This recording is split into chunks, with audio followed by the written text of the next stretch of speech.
Okay everyone, very very very good evening. कैसे हैं सब लोग? जल्दी से आ जाइए, फटाफट मुझे बताइए क्या आपको मेरी आवाज आ रही है। एम आई लाइव? ऑडियो वीडियो एक बार चेक कर लो फटाफट, और उसके बाद हम लोग शुरू करेंगे आज का important session. Yes yes yes everyone, fast. चलिए बताइएगा मुझे, क्या आप तैयार हैं? Are you guys ready?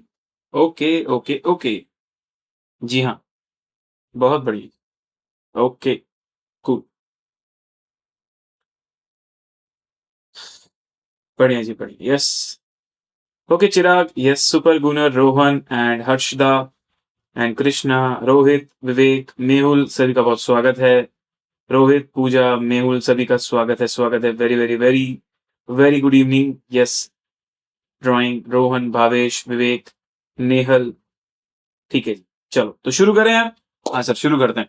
सभी बच्चों को मैं बता दूं, आज हम लोग आ चुके हैं डे 6 फोकस बैच 2.0 में। फोकस बैच जो कि यूट्यूब पर लाइव लिया जा रहा है, जिसके अंदर मैं आप लोगों को डेली टारगेट देता हूं। यस्टरडे मैंने आपको 2 टारगेट दिए थे, कोरिलेशन, रिग्रेशन और इंडेक्स नंबर। स्टैटिस्टिक्स के दोनों ही 5-5 नंबर के चैप्टर, आखिरी के 2 चैप्टर। कोरिलेशन रिग्रेशन में कोरिलेशन इजी है, रिग्रेशन थोड़ा टेक्निकल है। और इंडेक्स नंबर तो भाई ओवरऑल इजी ही माना जाता है, उसमें से तो थ्योरी क्वेश्चंस भी आ सकते हैं। तो इस तरीके से कोरिलेशन और इंडेक्स नंबर के अच्छे अच्छे चुनिंदा सवाल आज हम लोग करने वाले हैं क्लास में लाइव सॉल्व, जिसमें मे 26 को तो पूरे ही क्वेश्चन आपके यहाँ पर कवर हो जाएंगे। ठीक है जी। यस, माही, परी, श्रुति, अशोक, भूमि आ जाइए। Yes, good evening good evening. अपने दोस्तों को भी बुला लीजिए। ओके जी, ओके, शुरू करूं? ठीक है। तो फोकस बैक, जिसमें हम लोगों के 10 लाइव लेक्चर्स होने वाले हैं। आज 6th लेक्चर में हम लोग आ चुके हैं, मतलब ऑलमोस्ट 60% पोर्शन हम खत्म कर लेंगे आज। एंड ये हमारा लाइव शेड्यूल था, जो कि बिल्कुल डेली बेसिस पर, हो सकता है टाइम आगे पीछे हो रहा, बट डेट जो मैंने दी थी उस हिसाब से सारे के सारे सेशंस हो रहे हैं। और आज हम लोग 11th ऑफ अगस्त को आ चुके हैं 17 एंड 18, मतलब कि correlation, regression and index number के लिए। ठीक है जी। चलो, तो कैसे बेस्ट यूज कर सकते हो आप बैच का? जो टारगेट दिया उसके हिसाब से चैप्टर रिवाइज करके आओ, और अगले दिन मेरे साथ good variety of MCQ live solve मेरे साथ करो। और ये पीडीएफ, ये ट्रैकर, ये डेली टारगेट्स, सब कुछ एक ही जगह पर अवेलेबल है। बस आपको ये क्यूआर कोड स्कैन करना है और आपके सामने एक वेब पेज आएगा। उसके अंदर आपको टेलीग्राम ग्रुप की लिंक भी मिल जाएगी, साथ में आपको जो है शीट भी मिल जाएगी, जहां पर डेली टारगेट्स आपको दिए जाते हैं, और जहां मेरे वन शॉट के लिंक्स भी मैं ऐड कर देता हूं। ठीक है, तो मैं तो हूं तैयार भाई। अगर आप लोग भी तैयार हैं तो एक बार लाइव चैट में फटाफट लिख दीजिए, सब मिलकर बोलेंगे आसान है। आसान है सर। चलिए जी, गुड गुड गुड गुड। तेरी वो रफ्तार हो, रोके से भी तू ना रुके, हासिल कर ऐसा शिखर, पर्वत की भी नजरें झुके, आशाएं खिले दिल की, उम्मीदें हंसे दिल की, अब मुश्किल नहीं कुछ भी, नहीं कुछ भी, क्योंकि आसान है। Yes sir. चलिए शुरू करेंगे। सबसे पहले हम लोग यार क्वेश्चंस, मैंने गलती से चैप्टर 18 का पीडीएफ खोल लिया, चैप्टर 17 पहले करेंगे हम। कोरिलेशन, रिग्रेशन के क्वेश्चंस पहले करेंगे। ठीक है, आओ भाई। If the two lines of regression are x plus 2y minus 5 is equal to 0 and 2x plus 3y minus 8 equal to 0, then regression line of y on x क्या होगा? तो आपके सामने दो रिग्रेशन लाइन दी है, और आपको ये बोल रहा है कि भाई दोनों रिग्रेशन लाइन के अंदर आप ये बता दो कौन सी regression line y on x की और कौन सी x on y की। अब इस पैटर्न का क्वेश्चन अगर आपको ध्यान हो तो मैं फिर से बता दूं, आपको कोई भी एक इक्वेशन को x on y मान लेना, और कोई भी दूसरी इक्वेशन को y on x मान लेना। दोनों को सही फॉर्मेट में लाके बी वाई एक्स और बी एक्स वाई की वैल्यू निकालनी है, और बी वाई एक्स और बी एक्स वाई को मल्टीप्लाई करके रूट करके आर की वैल्यू निकालनी है। अगर आर की वैल्यू आपकी सही आती है, मतलब आपका अजम्पशन सही था, और अगर आर की वैल्यू आपकी गलत आती है, मतलब अजम्पशन को रिवर्स कर दो। तो ये लो भाई, X plus 2y minus 5 equal to 0। मैं ऐसा अज्यूम कर लेता हूं कि ये एक्स ऑन वाई की इक्वेशन है, मुझे नहीं पता ये सही है कि गलत, जस्ट अज्यूम कर रहा हूं। उसके बाद 2x plus 3y minus 8 equal to 0, तो मैं अज्यूम कर लेता हूं कि ये इक्वेशन हमारी y ऑन x की इक्वेशन है। ठीक है सर। अब देखो, x ऑन y की इक्वेशन का फॉर्मेट बनता है x इक्वल टू LHS में रहता है, तो RHS में हो जाएगा -2y प्लस 5। समझेगा? RHS में हो गया अपना -2y प्लस 5। अब मैं अगर तुमसे पूछूं, बताओ व्हाट इज bxy, तो इस वाली इक्वेशन में जो स्लोप होता है ना, वही bxy होता है। तो यहां पर bxy आपका आ जाएगा, अरे भाई क्या हो रहा है, हाँ, यहाँ bxy आ जाएगा -2। और दूसरी इक्वेशन जिसको आपने y on x माना है, उसको अगर मैं प्रॉपर फॉर्मेट में लिखूं तो 3y is equal to 8 minus 2x, मतलब y is equal to 8/3 minus 2/3x, ठीक है। तो यहां आपको जो byx मिलेगा दैट इज -2/3। अब आपको एक regression coefficient of x1 y मिल चुका है, दूसरा regression coefficient of y on x मिल चुका है on the basis of assumption. अब मुझे निकालना है r, तो -2 इंटू -2/3 का स्क्वायर रूट, और क्योंकि दोनों नेगेटिव है तो बाहर भी नेगेटिव आएगा। बताइए क्या वैल्यू आ रही? सर वैल्यू आ रही 4/3 का रूट, मतलब आ रहा है -1.154 सर, विच इज इनवैलिड। अरे समझते हो क्या? अगर आपकी कोरिलेशन कोफिशिएंट की वैल्यू आपके अजम्पशन के बेसिस पर इनवैलिड आ रही, मतलब आपका अजम्पशन गलत था, तो फिर बताइए कौन सी इक्वेशन y on x की इक्वेशन होनी चाहिए? सर ये वाली इक्वेशन हमारी y on x की इक्वेशन होनी चाहिए। तो मैंने जिसको इक्वेशन माना था y on x का, वो मेरा गलत अजम्पशन था। The correct y on x वाली equation will be x plus 2y minus 5। तो इस हिसाब से करेक्ट आंसर हो जाएगा the regression line of y on x will be sir x plus 2y minus 5। 14 का आंसर है। सभी बच्चे बताइए मुझे क्या आपको समझ में आ रहा है? क्लियर एंड डन कर दीजिएगा लाइव चैट में। अब देखो भाई, मैं जानता हूं कि ये बहुत शॉर्ट नहीं होता क्वेश्चन, जब भी हमें आइडेंटिफाई करना होता है तो थोड़ा समय लगता है हमको, पर ये पैटर्न आप बहुत अच्छे से क्लास में किए हो, और ये पैटर्न बहुत नोन पैटर्न है, और ये पेपर में आता है, डेफिनेटली आता है भाई, ठीक है। कभी कभी आता है लेकिन आ सकता है। तो सबसे पहला स्टेप होता है कुछ भी अज्यूम कर लो, किसी एक को x on y मान लो, किसी दूसरे को y on x मान लो। उसके बाद जिसको x on y माना है तो x इक्वल टू करके, और दूसरे को y इक्वल टू करके सामने सामने रख के byx और bxy निकाल दीजिए, और byx bxy को मल्टीप्लाई करके रूट करके r की वैल्यू निकाल दीजिए। अगर r की वैल्यू -1 और +1 के बीच में आती तो मैं समझ जाता कि मैंने जो अज्यूम किया वो सही है, पर जैसे ही मैंने देखा कि r की वैल्यू गलत आ रही है, मैं समझ गया मेरा अजम्पशन गलत है। इसका मतलब जिसको x on y माना था वो एक्चुअली y on x है। तो y on x की इक्वेशन हो जाएगी पहली इक्वेशन, ठीक है। चलो, अब ऐसा सवाल आ तो जाता है रिग्रेशन इक्वेशन के अंदर, पर एक्चुअली देखा जाए तो ये तो change of origin change of scale का सेंट्रल टेंडेंसी वाला ही तो क्वेश्चन है। पढ़ो भाई। If 2x plus 3y plus 2 equal to 0 is the regression equation of x on y, the arithmetic mean of y is -2, then what is the arithmetic mean of x? वैसे भी कभी अगर कोई दो वेरिएबल किसी इक्वेशन से जुड़े हुए और किसी एक का मीन आपको पता है ना, तो आप उसको सब्स्टिट्यूट करो तो आपको दूसरे का मीन पता चल जाएगा। तो 2 into X bar plus 3 into Y bar है -2 plus 2 is equal to 0। Basically जहां x लिखा था उसकी जगह मैंने x बार लिख दिया, और जहां y लिखा था वहां y बार लिख के y बार की जगह मैंने -2 रख दिया। अब आप सॉल्व करके x बार निकाल सकते हो। तो 2x बार हो जाएगा आपका 3 into 2 that is -6 plus 2 equal to 0। तो 2x बार की वैल्यू हो जाएगी 2 - 6 -4, सामने की तरफ हो जाएगा 4, तो x बार की वैल्यू हो जाएगी 4/2 that is 2। So the correct answer is option D. Everyone, question 1 option D clear and done है कि नहीं बताइए एवरीवन प्लीज फास्ट, ठीक है। चलो, so that is how we are done with our question number 1। अब मैं रेडी हूं नेक्स्ट क्वेश्चन में जाने के लिए। मुझे नहीं लगता इस क्वेश्चन के अंदर कोई भी दिक्कत होनी चाहिए, तो इसको तो मैं आसान है बोलूंगा भाई, definitely very very easy question. The covariance between two variable x and y आपको दिया है 4 के बराबर। दो वेरिएबल के बीच में कोवेरियंस दिया है 4, स्टैंडर्ड डेविएशन ऑफ x आपको दिया है 10, and correlation coefficient between x and y आपको दिया है 0.4। आपको SD ऑफ y पूछा है। क्या आपको क्लिक हुआ कौन सा फॉर्मूला लगेगा?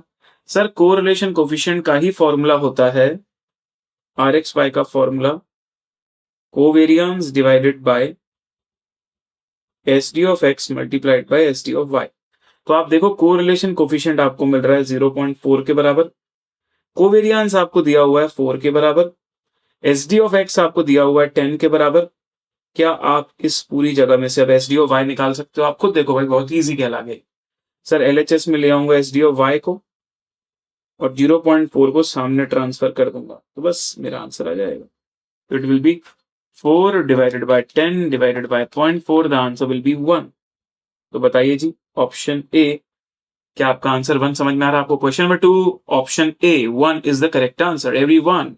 ओके सर, कोरिलेशन कोफिशिएंट का फॉर्मूला जिसमें ये तीन चीजें देने की बजाय ये और ये तीन चीजें दी हैं, आपको ये SD ऑफ y निकालना था, जो कि आप आसानी से निकाल सकते थे। बेसिक फॉर्मूला है आपका कोरिलेशन कोफिशिएंट का, कार्ल पियर्सन्स कोरिलेशन कोफिशिएंट सबको बनना चाहिए भाई। Done everyone boys and girls? Yes. चलिए जी, मजा आ रहा है, दिल गार्डन गार्डन हो रहा है। अरे सर जंगल जंगल हो रहा है, तो भाई वीडियो को लाइक कर दो। ठीक है, आओ। When the two regression coefficient are given as byx, पहला रिग्रेशन कोफिशिएंट bxy दिया 0.6, byx दिया 0.9, आपको कोफिशिएंट ऑफ कोरिलेशन पूछ रहा है। भाई ये सबसे इजी और कई बार पेपर में पूछा जाता है, मतलब डायरेक्टली ऐसे ही पूछा जाता है। तो आपको पता होना चाहिए कि rxy निकालने के लिए, हमने पहले क्वेश्चन में भी तो यही किया था, rxy निकालने के लिए रिग्रेशन कोफिशिएंट दोनों आपस में मल्टीप्लाई करो और स्क्वायर रूट कर दो। अब क्योंकि दोनों रिग्रेशन कोफिशिएंट पॉजिटिव हैं, तो रूट के बाहर भी पॉजिटिव का साइन लगेगा। अगर दोनों रिग्रेशन कोफिशिएंट नेगेटिव होते तो रूट के बाहर भी नेगेटिव का साइन लगता है। 0.6 इंटू 0.9 0.54 का रूट 0.7348 और बाहर पॉजिटिव का साइन रहेगा। तो क्वेश्चन 3 का आंसर आ रहा है ऑप्शन ए। ये भी भाई आसान है सर, मतलब कोरिलेशन रिग्रेशन में रिग्रेशन का थोड़ा बहुत आया तो फिर भी टेक्निकल लग सकता है, बाकी देखा जाए तो यूजुअली यार बन जाता है, कोई बहुत बड़ी बात नहीं होती कोरिलेशन रिग्रेशन में भी। ठीक है ना, चलिए ऑलराइट जी, आगे बढ़ता हूं मैं। Let's move on to the next one. The Spearman rank correlation between economics and accountancy is 75/99। तो डेसिमल में ना देकर 75/99 बोल रहा है। The sum of the square of the difference in the rank for economics and accountancy is 40। तो what is the number of student in the class? मैं आपको याद दिला दूं, स्पेयरमैन रैंक कोरिलेशन का फॉर्मूला होता है आर की value is equal to 1 minus 6 time of sigma D square. Sigma D square अपने पास आ रहा है 40 whole divided by N into N square minus 1। अब बच्चों आपको क्या करना है ना, इसके अंदर आपको सिर्फ ये एन की वैल्यू पता करनी है। Don't try to solve it directly, क्योंकि तुम डायरेक्टली सॉल्व करने जाओगे वो एक क्यूबिक इक्वेशन बन रहा है, it will be very time taking. तो सर कैसे करें फिर इस क्वेश्चन को? भाई सिंपल, आप क्या करो 75/99 की वैल्यू निकाल दो, फिर वो आ रहा है 0.757575। यहाँ आ गया 1 माइनस 6 इंटू 40 कर दिया 240 upon N N square minus 1। अब आप क्या करो बेटा, ऑप्शन से वैल्यूज उठाओ। एक बार एन की जगह 10 रख के देखो यहाँ पर, और देखो आरएचएस की वैल्यू 0.7575 आती है कि नहीं। अगर 10 से आंसर ना आए तो 15 से ट्राई करके देखो, कोई तो एन का ऐसा वैल्यू मिलेगा जिससे तुम्हारा ये पूरा वैल्यू इसके बराबर मैच कर जाएगा। तो मैंने सबसे पहले ट्राई किया option A N equal to 10। तो मैं क्या करूंगा भाई, मैं कैलकुलेटर में पहले 10 इंटू 10 स्क्वायर माइनस 1, मतलब ऐसे निकाल दूंगा 1 minus 240 divided by 10 into 10 square minus 1। और इसको कैलकुलेटर में सॉल्व करें 10 इंटू 10 स्क्वायर माइनस 1 वाले पार्ट को, तो 10 स्क्वायर मतलब होता है 100 माइनस 199 इंटू 10। तो डिनोमिनेटर में हो गया 990, डिनोमिनेटर में 990 और न्यूमिनेटर में 240, तो ये वैल्यू आ गई 0.2424। इस पूरे को अपन लोग माइनस कर देते हैं 1 से। सर ये तो पहले ही ऑप्शन में आ गया 0.7575। तो ठीक है भाई, पहले ऑप्शन में आ गया तो किस्मत अच्छी है अपनी कि 4 बार मेहनत नहीं करनी पड़ी। तो एवरीवन ध्यान से देखिए स्पेरमैन रैंक कोरिलेशन वाला ये सवाल, क्या आप लोगों के ऑप्शन ए से ही आपको एन की करेक्ट वैल्यू मिल गई है? बॉयज एंड गर्ल्स बताइएगा फास्ट एवरीवन। Yes sir. चलिए जी, तो क्लियर एंड डन करता हूं। Let's move on to the next question. उम्मीद करता हूं समझ में आया होगा। हाँ जी सर, चलिए। For a set of observation on variables X and Y, the following summary statistics are given. N equal to 5 दिया है, सिग्मा एक्स दिया है, sigma Y sigma X Y दिया है, सिग्मा एक्स स्क्वायर दिया है। अच्छा सवाल था। Regression equation of y on x is express like this. आपको निकालना है what is the slope of b। What is the slope b? अब मैं आपको पहले तो बताता हूं कि यार क्वेश्चन इजी है, लेकिन जो पूछने का तरीका है थोड़ा बदल कर दिया हुआ है। आपको पता है कोई भी इक्वेशन अगर y on x वाली रिग्रेशन इक्वेशन होगी ना, तो वो इस फॉर्मेट में आएगी, और इस फॉर्मेट में जो इसका स्लोप होगा ना, वो एक्चुअली कोई और नहीं बट बी वाई एक्स कहलाएगा। अच्छा, इसका मतलब एक्चुअली मुझसे क्वेश्चन बी वाई एक्स पूछ रहा है? जी हाँ, let me repeat myself. Sir Y on X वाली इक्वेशन का जो स्लोप होता है ना, वही तो regression coefficient of Y on X कहलाता है। तो तुमको डायरेक्टली बी वाई एक्स नहीं पूछा उसने, घुमाकर पूछ लिया वही चीज कि भाई ये वाली इक्वेशन वाई ऑन एक्स वाली है, इसका स्लोप निकालो, मतलब एक्चुअली बी वाई एक्स निकालना है। अब बी वाई एक्स का फॉर्मूला मैं आपको बताता हूं भाई।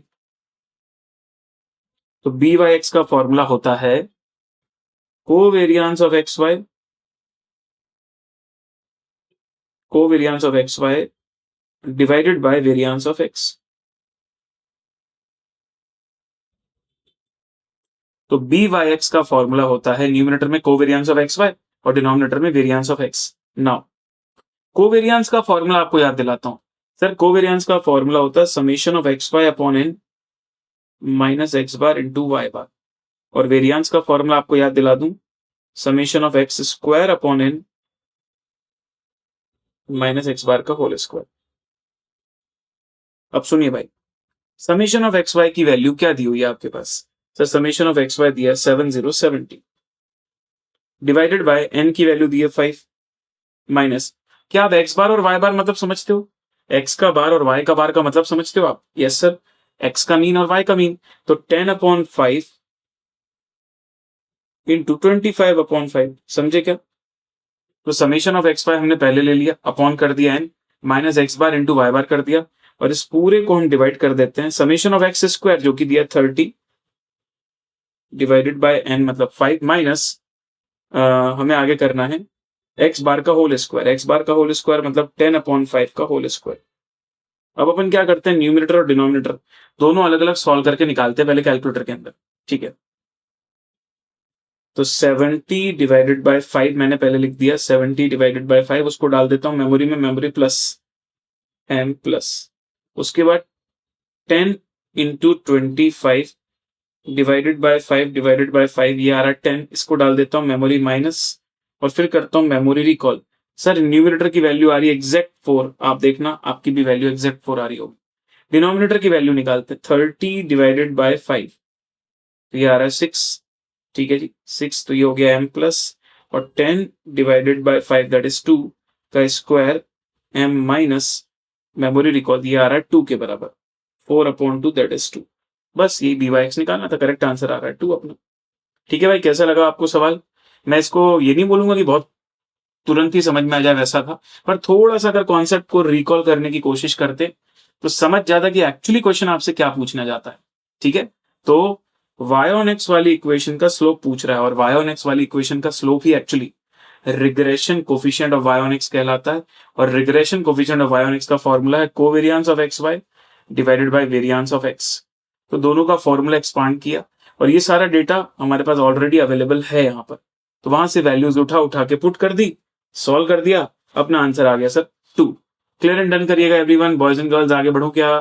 ठीक है सर, चलिए आगे बढ़ते हैं, let's move on to the next topic. Next question, जनवरी 26, ये देखो मई 26 में भी ये क्वेश्चन आया था, जनवरी 26 में भी रिपीट हुआ था। सर BY दिया 1.6, BXY दिया 0.4, तो 1.6 इंटू 0.4 का स्क्वायर रूट, तो ये हो गया 1.6 इंटू 0.4 का square root, that is coming to 0.8, that is option B. Now for the variable X and Y the regression equations are given by, आपको एक रिग्रेशन इक्वेशन ये दी है, दूसरी रिग्रेशन इक्वेशन ये दी है, और आपसे कोरिलेशन कोफिशिएंट पूछ रहा है। अब ये वाली लाइन दी जरूर है, पर इसका एक्चुअली कोई ज्यादा यूज नहीं है। आपको अगर कोरिलेशन कोफिशिएंट निकालना है तो आप वही वाला तरीका यूज करोगे जो आप आज के सबसे पहले क्वेश्चन में कर रहे थे। सर कौन सा तरीका? दोनों में से किसी एक इक्वेशन को x1 y की इक्वेशन मानो, किसी दूसरी इक्वेशन को y on x की इक्वेशन मानो, दोनों के रिग्रेशन कोफिशिएंट निकालो, मल्टीप्लाई करके रूट करके देखो, अगर सही वैल्यू आ जाए तो वो r सही है, और अगर गलत वैल्यू आए तो उल्टा करके फिर वापस BYX और BXY निकालो और फिर r निकाल कर देख लो। तो इस बार मैं ऐसा मान लेता हूं कि पहली इक्वेशन को y on x मान लेता हूं। चलो पहली वाली इक्वेशन को y on x मान लिया, उसके बाद दूसरी वाली इक्वेशन को x on y मान लेता हूं। ठीक है, तो ये फर्स्ट इक्वेशन को y on x मान लिया, ये सेकंड इक्वेशन को x on y मान लिया। ठीक है सर, नो प्रॉब्लम। अब सुनिए भाई, 2y is equal to 5 minus X, मतलब y की वैल्यू हो जाएगी 5/2 माइनस x/2। ये मैंने फर्स्ट इक्वेशन का स्लोप निकाल दिया, तो BYX मेरा आ रहा है -1/2। दूसरी इक्वेशन में चलता हूं, उसको x on y की इक्वेशन माना है, तो 2x को LHS में रखता हूं, -3y RHS में चला जाएगा, और -8 जाएगा तो +8 बन जाएगा, तो x की वैल्यू आ गई -3/2y +8/2। तो बताइए BXY का वैल्यू कितना आ रहा है? तो BXY का वैल्यू आ रहा है -3/2। अब BYX -1/2, BXY -3/2। अब आपको निकालना है R, तो आर एक्स वाई होता है इन दोनों का मल्टीप्लाई करके स्क्वायर रूट, और क्योंकि दोनों नेगेटिव हैं तो रूट के बाहर भी आप माइनस का साइन लगाओगे। अब देखते हैं सॉल्व हो रहा है। सर 3 इंटू 1 3/4 का रूट 0.86, बिल्कुल सर 1 से छोटी वैल्यू आ रही है। और दूसरी बात, क्योंकि दोनों नेगेटिव थे तो बाहर भी माइनस का साइन लगता है, तो -0.866 मेरा आंसर आ रहा है, -0.866, विच इज ऑप्शन। ठीक है सर, पर आपको कैसे पता कि यही y1x है, यही x1y? नहीं, मैंने अज्यूम किया था, मैंने तो ये अज्यूम किया था, पर बाद में मुझे समझ आया कि भाई मैंने सही अज्यूम कर लिया था इस बार। जैसे कैसे पहले वाले क्वेश्चन में गलत अज्यूम हो गया था, वैसे यहाँ गलती से सही अज्यूम हो गया। अब सही अज्यूम किया तो फिर जो आर आ रहा है बिल्कुल सही है। हाँ, अगर उल्टा अज्यूम हुआ होता ना तो आर का वैल्यू मेरा 1 से बड़ा आ रहा होता, तो फिर मैं समझ जाता कि भाई मैंने एजम्पशन गलत ले लिया। तब मैं क्या करता, उल्टा कर देता, रेसिप्रोकेट कर देता। मतलब मेरा मान लो ये वाला आया होता -2 और एक आया होता 2/3, तो उनको उल्टा कर देता, और उल्टा करके या फिर जो गलत वाला आर आ रहा है ना उसी को रेसिप्रोकल कर दो तो सही वाला आर मिल जाता है। मेहुल भी यही बोल रहा है। सर अगर हमारे अजम्पशन से जो आर हमारा निकला है वो गलत वाला आर होता, उस गलत वाले आर को बस रेसिप्रोकेट कर दोगे तो सही वाला आर मिल जाता है। तो पूरे मेहनत शुरू से नहीं करनी पड़ती। अगर आपने रॉन्ग अजम्पशन भी ले लिया तो ज्यादा टाइम वेस्ट नहीं होगा आपका, बस आप देख के समझ जाओगे कि मेरा आंसर गलत आ रहा है, तो आप उसको उल्टा कर दो, दैट्स इट। जस्ट उसको उल्टा कर दो, ठीक है। चलो अगले सवाल में चल रहा हूं।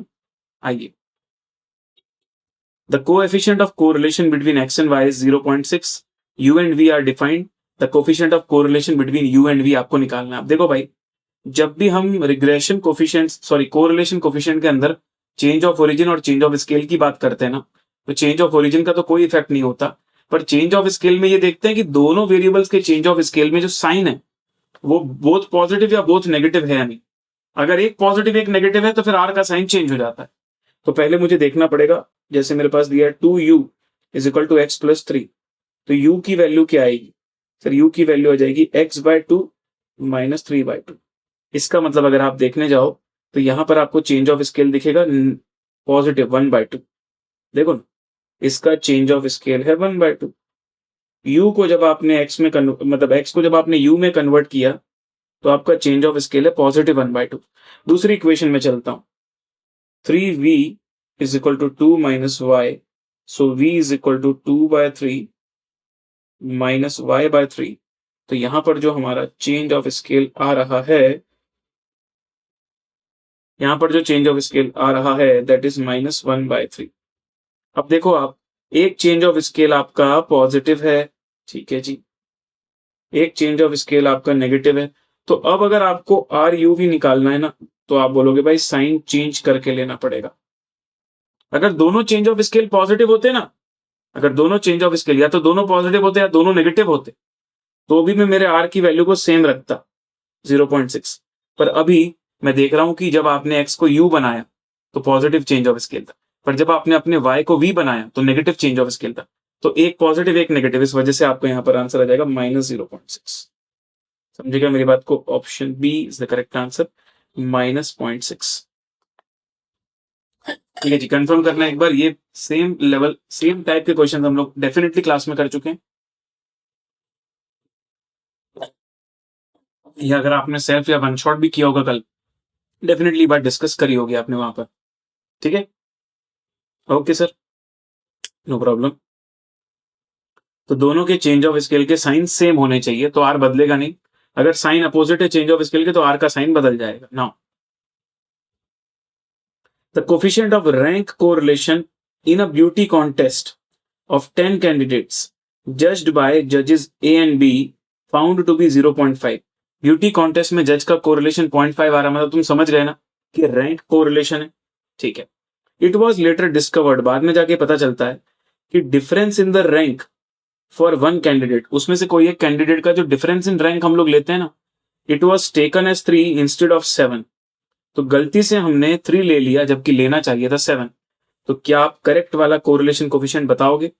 मैंने बोला देखो भाई, स्पेयरमैन रैंक कोरिलेशन कैसे वर्क करता है, आप डिफरेंस इन रैंक निकालते हो, डिफरेंस इन रैंक का स्क्वायर निकालते हो, और उसके बाद फिर उससे आर के फॉर्मूले में अप्लाई करके वैल्यू निकालते हो। अब आपको उल्टा जाना पड़ेगा, पहले आपको रिवर्स कैलकुलेट करके सिग्मा डी स्क्वायर निकालना पड़ेगा, फिर उस सिग्मा डी स्क्वायर को सुधारना पड़ेगा, फिर जब आपका सिग्मा डी स्क्वायर करेक्ट वाला आ जाएगा ना, फिर उससे करेक्ट वाला आर निकालोगे आप।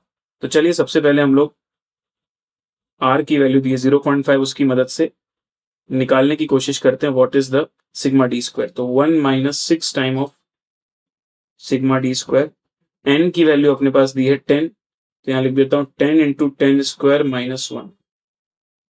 अब इस पूरे पार्ट को सॉल्व करोगे तो आपको सिग्मा डी स्क्वायर मिल जाएगा। कैसे सर? ये वैल्यू 0.5 सॉरी ये 1 जो है उसमें 0.5 माइनस हो जाएगा और ये पूरा पोर्शन यहां चला जाएगा। चलो मैं लिख ही देता हूं 6 sigma D square divided by 990 और राइट हैंड साइड में हो गया 1 minus 0.5।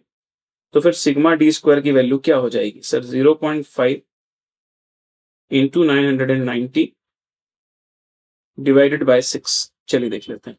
990 into 0.5 divided by 6, the answer is 82.5। तो ये सिग्मा डी स्क्वायर आ रहा है अपना 82.5। अब अपने पास सिग्मा डी स्क्वायर 82.5 आ गया ना भाई? हाँ जी सर। अब अपने को क्या करना है? करेक्ट वाला सिग्मा डी स्क्वायर निकालना। करेक्ट वाला मतलब इसमें मिस्टेक हो गई थी। जी हाँ, आपका जो ये 82.5 निकल रहा है, इस 82.5 के अंदर एक डिफरेंस का स्क्वायर 3 लिया गया है जो कि गलती थी। एक्चुअली वो 7 होना चाहिए था। तो वन ऑफ द जो बहुत सारे डिफरेंसेस निकलते हैं ना रैंक के, उसमें से एक रैंक का डिफरेंस जो है वो गलती से आपने 3 लिख दिया जबकि होना चाहिए था 7। मतलब इस 82.5 के अंदर 3 का स्क्वायर जुड़ा हुआ है, तो उस 3 के स्क्वायर को बाहर निकाल देते हैं और 7 का स्क्वायर नहीं है तो उसको इंक्लूड कर देते हैं। तो बताइए 82.5 माइनस 9 प्लस 49 वैल्यू आ रही 122.5। तो करेक्ट सिग्मा डी स्क्वायर आ गया मेरे पास 122.5 और अब मुझे निकालना है आर का करेक्ट वाला वैल्यू। तो 1 minus 6 times of sigma D square whole divided by N square minus 1, मतलब 10 इंटू 10 स्क्वायर माइनस 1। चलिए भाई 6 into 122.5 divided by 990 whole subtracted from 1, तो करेक्ट आंसर आ रहा है 0.2575 विच इज ऑप्शन ए। ठीक है जी, क्वेश्चन 12 ऑप्शन ए। बताइएगा क्लियर एंड डन है या नहीं boys and girls, ladies and gentleman, fast everyone quickly. Okay so इस तरीके से पहला आर जो निकला था उससे रिवर्स कैलकुलेट करके ये निकाला sigma D square. Sigma D square को रेक्टिफाई किया। जब सिग्मा डी स्क्वायर रेक्टिफाई हो जाएगा तो उससे निकलने वाला आर भी अपने आप रेक्टिफाइड कोरिलेशन कोफिशिएंट कहलाएगा। ठीक है जी, चलो हाँ टाई वाला पार्ट आप स्किप कर सकते हो बेटा, कोई प्रॉब्लम, कभी नहीं पूछता। एक क्वेश्चन है टाई वाला, वो भी कैसा है मैं आपको बताऊंगा। फॉर्मूला, सिर्फ फॉर्मूला पूछा है, सॉल्व करने का तो कभी नहीं आया आज तक। Now if two variables move in the same direction, that is increase और डिक्रीज, मतलब the on the part of one variable introduce increase on the other part, then the two variables are known to be, मतलब दोनों अगर एक बढ़ रहा है तो दूसरा भी बढ़ रहा है और एक घट रहा है तो दूसरा भी घट रहा है। अरे इतना इजी क्वेश्चन आया sir. Yes, this is called as positive correlation. अगर एक वेरिएबल की वैल्यू इंक्रीज होने से दूसरे की वैल्यू भी इंक्रीज हो रही है और एक की वैल्यू डिक्रीज होने से दूसरे की भी डिक्रीज हो रही है, तो दोनों सेम डायरेक्शन में जा रहे हैं, इसी को तो पॉजिटिव कोरिलेशन बोलते हैं। Now sum of square of difference of rank awarded by judges on the 10 candidates is dash if the rank correlation is 0.8। इस बार तो सिर्फ आपको सिग्मा डी स्क्वायर निकालना है, दैट्स इट। तो मैं बोलूंगा आर की वैल्यू दी है 0.8, आर 0.8 लेते हुए आपको सिग्मा डी स्क्वायर निकालना है। 0.8 1 minus 6 times of sigma D square whole divided by 10 into 10 square minus 1। Now let's find out sigma D square. तो इस तरफ 6 सिग्मा डी स्क्वायर आ जाएगा डिवाइडेड बाय 990 और यहां हो जाएगा 0.2। तो बताओ सिग्मा डी स्क्वायर की वैल्यू क्या हो जाएगी? कैलकुलेटर में कर दो 990 into 0.2 divided by 6, the answer is 33, option D. So boys and girls, ladies and gentleman, question number 10 answer है ऑप्शन डी। डन करें भाई? अरे ओ भाई डन करें, एकदम डन है, क्लियर है सर, एकदम रापचिक। चलो जी let's move on.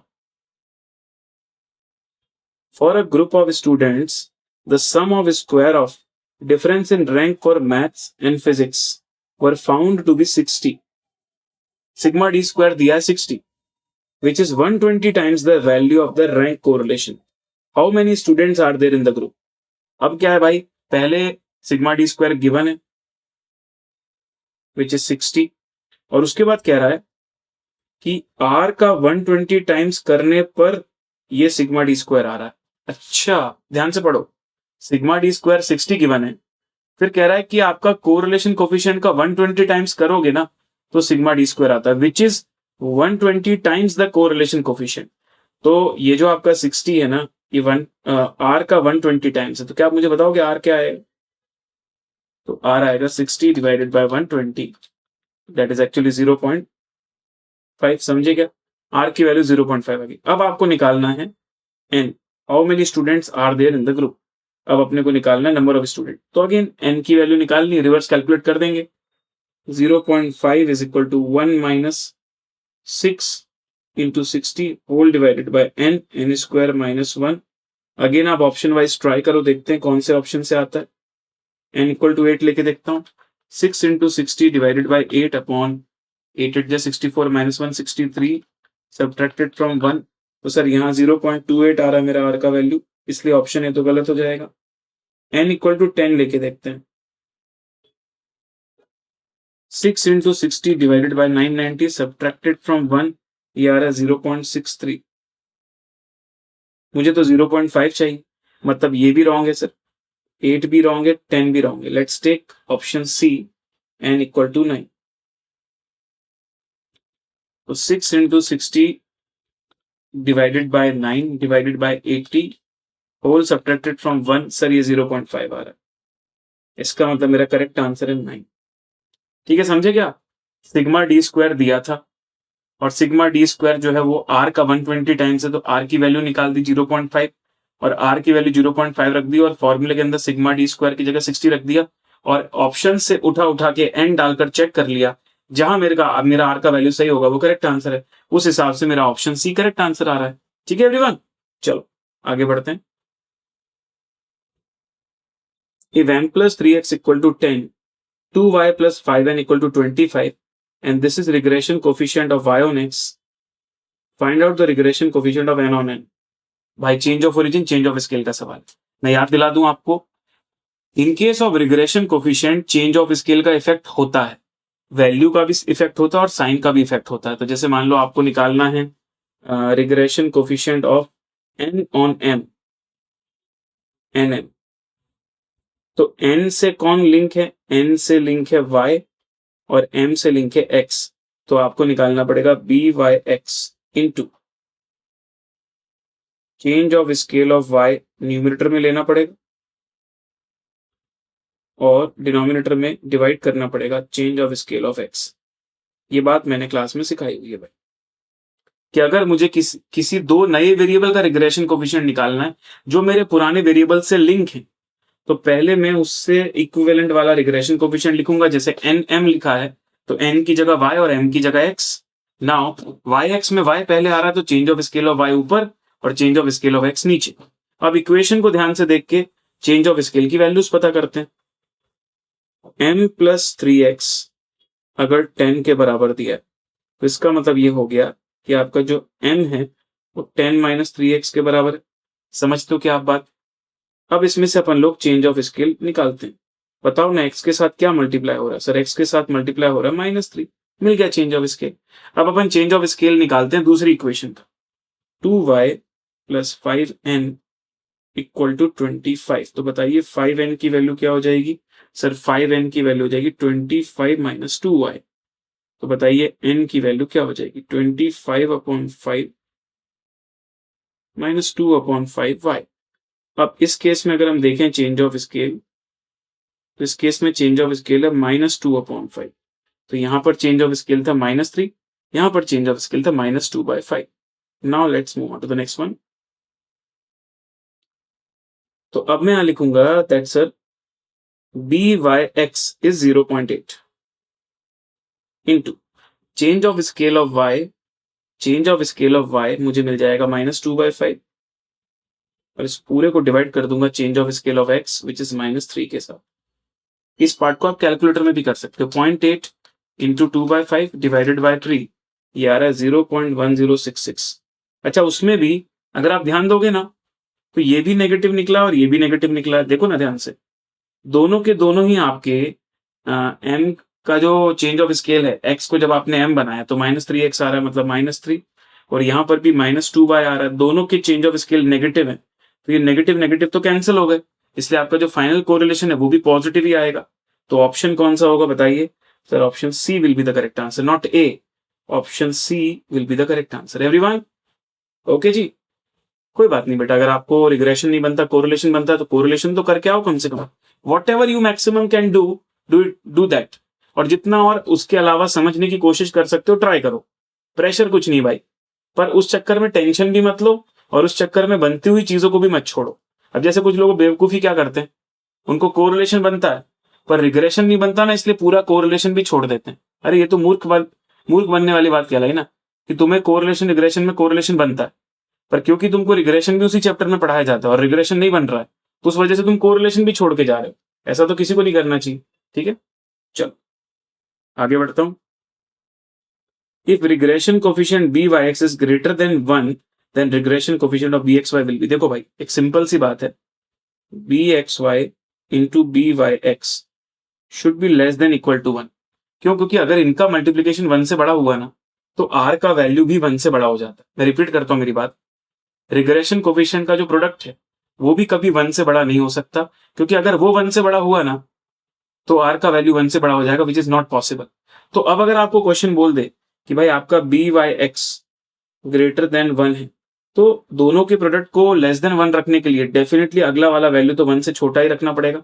It can not be greater than 1, पक्की बात है सर। एक रिग्रेशन कोफिशिएंट 1 से बड़ा है, दूसरा भी 1 से बड़ा कर दोगे तो फाइनल आंसर भी 1 से बड़ा हो जाएगा, इसलिए ये पॉसिबल नहीं है। तो can not be less than 1, नहीं सर, लेस देन 1 तो can not be greater than 1, yes. तो 35 का कॉन्सेप्चुअल आंसर है, थ्योरेटिकली एमसीक्यू कहलाए ये, and the correct answer is option B, कि भाई अगर आपका regression coefficient of y on x if it is more than 1, greater than 1, then regression coefficient of x on y should not be greater than, cannot be greater than 1, उससे बड़ा नहीं हो सकता। ठीक है जी, चलो okay sir, let's move on to the next topic now. Here we go. The correlation coefficient between x and y is 0.8. If we add a number 10 in the x variable and subtract 20 from y variable, then the new correlation। आपको बस इतनी सी बात याद रहनी चाहिए कि correlation coefficients के case में चेंज ऑफ ओरिजिन का कोई इफेक्ट नहीं होता। और आप जो ये +10 करने की बात कर रहे हो, आप जो -20 की बात कर रहे हो कि भैया x के सारे वेरिएबल में से +10 कर दूंगा, y के सारे ऑब्जर्वेशन -10 कर दूं, भाई कोई फर्क नहीं पड़ेगा इस चीज का, इसका कोई इफेक्ट नहीं है। क्यों? क्योंकि ये चेंज ऑफ ओरिजिन है। तो आप कुछ भी चेंज ऑफ ओरिजिन कर दो सारे वेरिएबल में, आपका जो फाइनल आर आएगा it will remain same, that is 0.8 only. मतलब 0.8 का 0.8 ही रहेगा, it will not change, it is not going to change at all.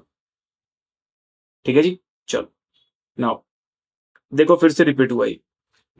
May 26 में भी आया था, Jan 26 में भी आया था, May 25 में भी आया था। एक रिग्रेशन कोफिशिएंट दिया, दूसरा रिग्रेशन कोफिशिएंट दिया, दोनों पॉजिटिव दिए, तो मल्टीप्लाई करके रूट कर दो तो आपको r मिल जाएगा। और क्योंकि दोनों पॉजिटिव है तो बाहर का वैल्यू भी पॉजिटिव में ही रखोगे आप, 0.748। So the correct answer is option A. Question 20 option A, clear and done बताइएगा भाई बॉयज एंड गर्ल्स। डन करें, आगे बढ़े। Yes sir, let's move on to the next topic now. For 9 college students the sum of the square of the difference in rank is found to be 62। What is the value of rank correlation? अब एक direct question है, अभी तक घुमा घुमा के question देख रहे थे, अब डायरेक्टली आर निकालने का question. 1 - 6 into sigma d square, that is 62 whole divided by 9 into 9 square minus 1।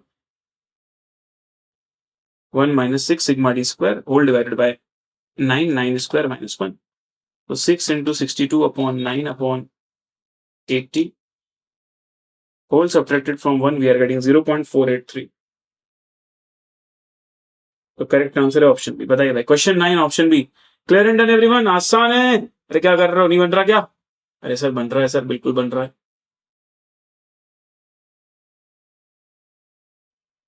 तुम अगर पढ़ के आए तो मैं कुछ नया नहीं बता रहा हूँ भाई, उसी में से आ रहा है सब, बस अलग अलग वेरायटी जल्दी से जल्दी कवर करवा रहा हूँ। Given that x is equal to 2y plus 4 and y is equal to kx plus 6 are the two lines of regression x on y and y on x. If the value of correlation coefficient is 0.5, what is the value of x? This is a good question। अच्छा question मैं मानूंगा इसको। देखो भाई, आपको r दिया है और आपको 2 रिग्रेशन लाइन दी है, और ये भी बता दिया कि कौन सी लाइन x on y है और कौन सी y on x। तो क्या मैं दोनों से रिग्रेशन कोफिशिएंट निकाल सकता हूँ? Yes. x equal to 2y+4 की मदद से आपको bxy मिलेगा, बताओ कितना? 2। और y is equal to kx+6 की मदद से आपको मिलेगा byx, बताओ कितना? Sir k। तो आपका bxy मिल गया 2, byx मिल गया आपको k, और अब आपको ये बताना है कि भाई r कितना है। तो मैंने बोला 2 इंटू k का स्क्वायर रूट करूंगा तो r के बराबर। अच्छा, समझ गए सर। r तो आपको ऑलरेडी 0.5 दिया है, हाँ। तो r दिया है और दोनों में से एक रिग्रेशन कोफिशिएंट दिया है, तो दूसरा वाला रिग्रेशन कोफिशिएंट जो byx है वो k के बराबर है, k आपको निकालना है। दोनों तरफ स्क्वायर कर देता हूं, तो ये हो जाएगा 2k और इस तरफ हो जाएगा 0.25, स्क्वायरिंग बोथ साइड। तो k की वैल्यू हो जाएगी 0.25 अपॉन 2, दैट इज 0.125। इसका ऑप्शन हो जाएगा सर तुम्हारा 0.125। कहां दिया है? देख देख लो, फ्रैक्शंस की वैल्यू 1/8 की वैल्यू होती है 0.125। तो पहला ऑप्शन ही आपका करेक्ट आंसर 33 ऑप्शन है। अरे आसान है भाई। उन्होंने डायरेक्टली रिग्रेशन कोफिशिएंट ना पूछ के बोल दिया के निकालो, पर के क्या है? सर के हमारे y1x वाली इक्वेशन का रिग्रेशन कोफिशिएंट ही तो है। और अगर मुझे दो रिग्रेशन कोफिशिएंट के मल्टीप्लाई करके रूट करने से r मिलता है और r पहले से पता है और दोनों में से एक रिग्रेशन कोफिशिएंट पहले से पता है, तो दूसरा वाला रिग्रेशन कोफिशिएंट तो निकाल सकते हो ना। ठीक है, अगला coefficient of non determination. Sir ये तो याद रहना चाहिए, फॉर्मूला 1 - r²। सबसे ज्यादा इजी यही है इस पूरे चैप्टर में, डिटर्मिनेशन नॉन डिटर्मिनेशन। लो भाई, तो 0.7 का square subtracted from 1, the answer is coming to 0.51। Option B. देख लो भाई कितना इजी है। अरे क्लियर है भाई? Boys and girls, fast tell me, ladies and gentleman. Yes sir. Now which one of the following statement which one of the following statement is wrong? The normal curve is bell shaped, ये तो true बात है। The correlation coefficient between x and y 2.6, sir ये wrong statement है। क्यों? अरे मुझे कोई बताएगा कि सेकंड स्टेटमेंट क्यों रॉन्ग है? सर वो तो निकाल के चेक करना पड़ेगा ना, आप पहले से कैसे बता रहे हो कि रॉन्ग आ रहा है? अरे भाई, आर की वैल्यू क्या कभी 1 से बड़ी हो सकती है? नहीं। तो ये तो बहुत ही इजी क्वेश्चन हो गया, प्रॉपर्टी बेस्ड क्वेश्चन हो गया, इसमें तो बिल्कुल दिमाग लगाना ही नहीं है आपको। Now you are given the following data relating to the bivariate frequency, bivariate distribution of 10 observations। Sigma x दिया, सिग्मा y दिया, सिग्मा x स्क्वायर दिया, सिग्मा x प्लस y का होल स्क्वायर दिया है और कोवेरियंस ऑफ एक्स वाई निकालना है। अब देखो भाई, ये भी स्पेशल क्वेश्चन है, अच्छा सवाल है, कुछ हटके आया था इसके अंदर, क्योंकि मुझे कोवेरियंस निकालना है और आपको कोवेरियंस का फॉर्मूला तो याद होगा, थोड़ी देर पहले भी हमने सॉल्व किया था, sigma X Y minus X bar into Y bar. तो sigma X Y upon N minus X bar into Y bar. अब देखो ध्यान से तुम, एक्स बार तो तुम्हारा निकल जाएगा 60 डिवाइडेड बाई 10, 6 के बराबर है। वाई बार भी निकल जाएगा, सॉरी एक्स बार हो जाएगा 50 डिवाइडेड बाई 10 और वाई बार हो जाएगा 60 डिवाइडेड बाई 10। लेकिन सिग्मा एक्स वाई तो दिया ही नहीं है क्वेश्चन में, बस वही निकालना तो कैच है क्वेश्चन का। तो वो कैच कैसे सॉल्व करोगे? देखो भाई, ए प्लस बी का होल स्क्वायर का फॉर्मूला लगाओ, आपका काम हो जाएगा। A square plus B square plus 2ab। अच्छा, जैसे a प्लस बी का होल स्क्वायर होता है A square plus B square plus 2ab, वैसे summation of X plus Y का होल स्क्वायर हो जाएगा summation of X square plus summation of Y square plus 2 times of summation of X Y. Okay, अब summation of X plus Y square की जगह रख देता हूँ 1372, समीशन ऑफ एक्स स्क्वायर की जगह रख देता हूँ 300, समीशन ऑफ वाई स्क्वायर की जगह रख देते हैं 352 और 2 times of summation of X Y में से समीशन ऑफ एक्स वाई में निकाल दूंगा। तो इसी इक्वेशन से आप समीशन ऑफ एक्स वाई की वैल्यू डिराइव करो। तो 1372 minus 300 minus 352 divided by 2, sir आ रहा 360। बस ये 360 को यहाँ आके पुट कर देते हैं। 360 डिवाइडेड बाय एन, एन है 10, माइनस एक्स बार हो जाएगा 50/10 एंड वाई बार हो जाएगा 60/10। तो ये हो गया सर अपना 36 minus 30, the answer is 6, option C. देख लीजिए एक बार, एब्जॉर्ब कर लो भाई क्वेश्चन को, कोई बड़ी बात नहीं, बस थोड़ा सा अजीब बात ये था इसके अंदर कि आपको directly summation of X Y देने की बजाय summation of X plus Y के होल स्क्वायर का वैल्यू निकाल कर दे दिया। बट मुझे लगता है कि अब क्लियर होगा आपको, कोई बड़ी बात नहीं, समझ में आ चुका, आ गया होगा।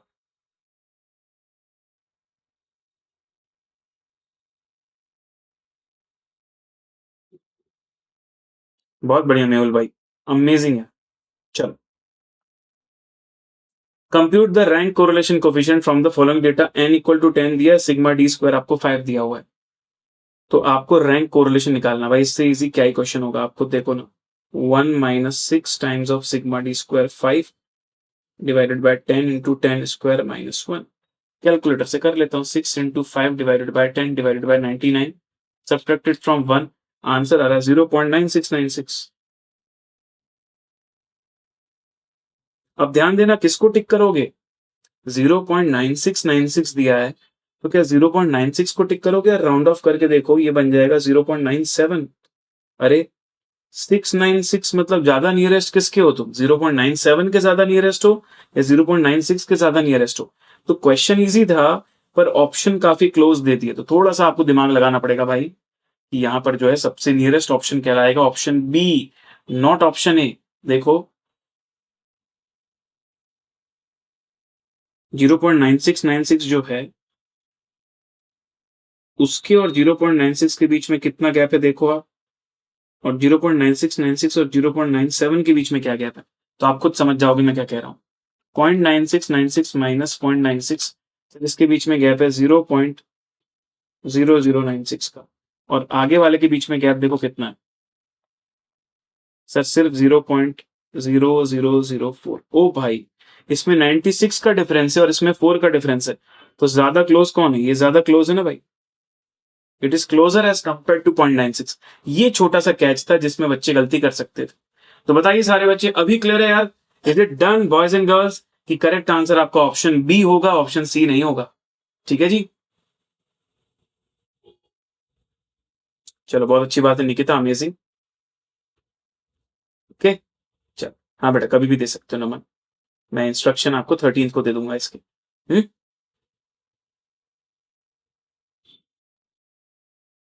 तो इस हिसाब से हाँ, मान लो तुम्हारा आंसर आ रहा होता 0.9603, तो फिर तुम 0.96 को नियरेस्ट बोलते ना, तो जैसी वैल्यू आई है भावेश भाई उसके हिसाब से अपन कॉल लेंगे ना। ओके, नियरेस्ट जो भी होगा, सीधी बात है, जो सबसे नियरेस्ट हो।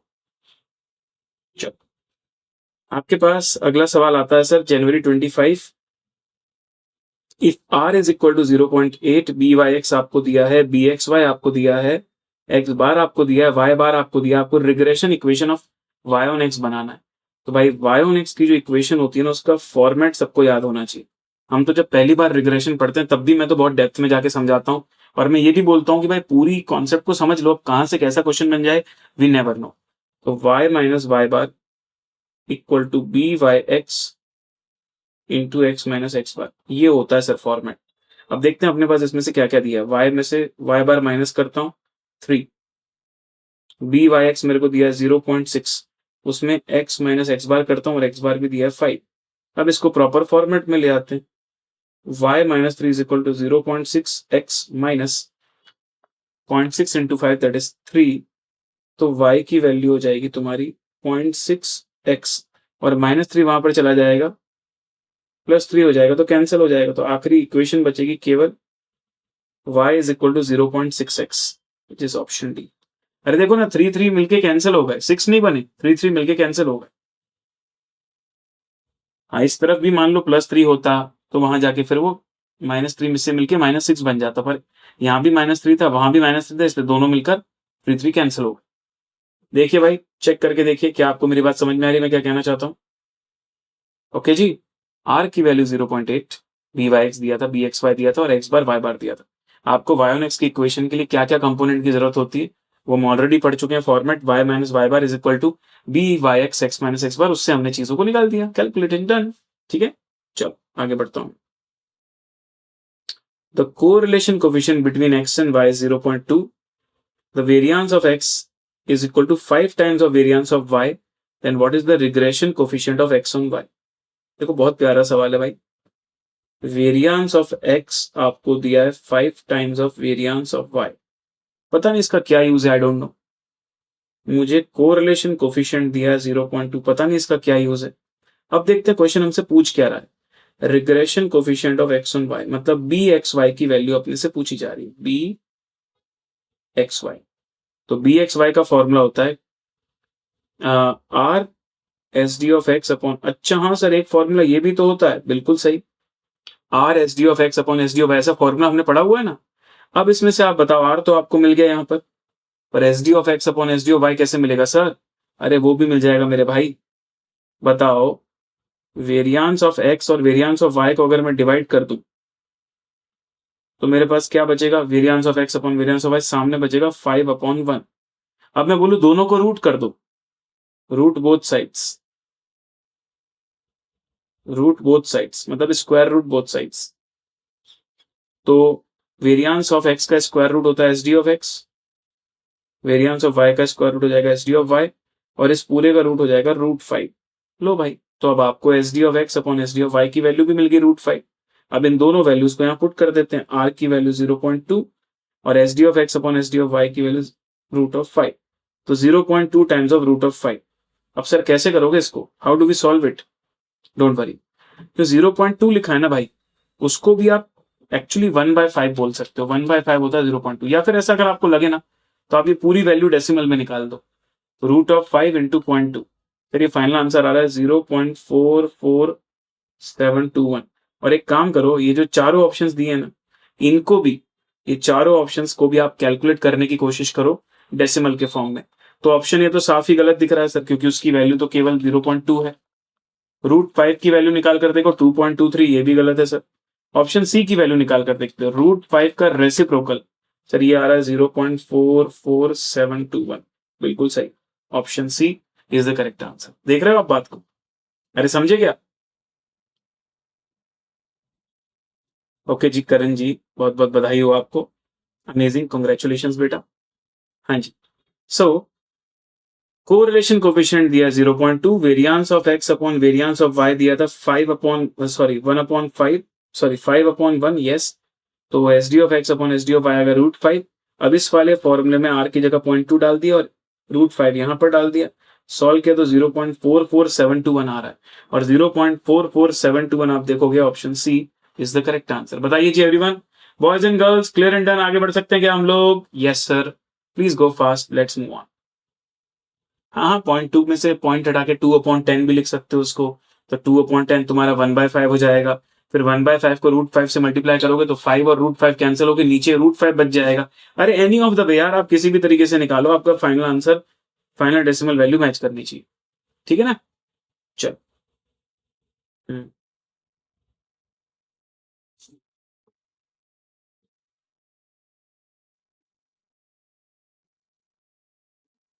आगे बढ़ते हैं sir, let's move on. If r is equal to 0.8, then what is the coefficient of non-determination? Sir, 1 minus r square, that is 1 minus 0.8 square. तो 0.8 का square subtracted from 1, answer is 0.36। लो भाई, सर ये तो bonus है sir, ऐसे सवाल आ जाए तो मजा आ जाए भाई, क्यों है? मजा आ जाए भाई, अगर हम लोगों को ये सवाल मिल जाए तो मजा आ जाए। Coefficient of determination, coefficient of non determination, सीधे आर स्क्वायर या 1 माइनस आर स्क्वायर निकालना होता है ना भाई? आसान है। चलिए सर, बिल्कुल आसान है।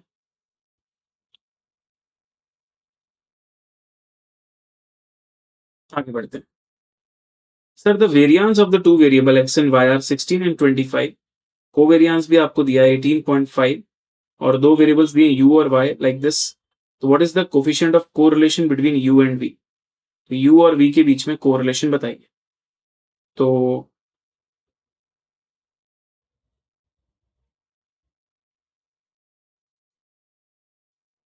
The variance between x and y 16 and 20, अच्छा variance of x and y है, ठीक है। तो पहले एक काम करता हूं, आर एक्स वाई निकाल देता हूं, फिर देखेंगे आर यू वी क्या होगा। समझो, ये चेंज ऑफ ओरिजिन स्केल का ही क्वेश्चन है कोरिलेशन का, पर उन्होंने ओरिजिनल कोरिलेशन देने की बजाय क्या कर दिया? ओरिजिनल कोरिलेशन देने की बजाय आपको इस तरीके से कोवेरियंस और S D of X S D of Y की वैल्यू दे दी। तो मैं आर एक्स वाई निकाल देता हूं। आर एक्स वाई का फॉर्मूला होता है covariance of X Y divided by S D of X into S D of Y. तो कोवेरियंस ऑफ एक्स वाई अपने को दिया है 18.5, और स्टैंडर्ड डेविएशन ऑफ एक्स हो जाएगा 16 का रूट और 25 का रूट। तो 18.5 divided by 4 divided by 5, the answer is 0.925। ये क्या आ रहा है? ये आर एक्स वाई का वैल्यू आ रहा है। अब आपको कैसे निकालना होता है आर यू वी? सर उसके लिए देखना होता है कि दोनों के चेंज ऑफ स्केल का साइन सेम है या अपोजिट है। अगर दोनों का चेंज ऑफ स्केल सेम होगा तो आर की वैल्यू सेम रहेगी। अगर दोनों के चेंज ऑफ स्केल के साइन अपोजिट होगा ना, एक पॉजिटिव एक नेगेटिव, तो नया वाला जो आर निकलेगा वो -0.925 निकल जाएगा।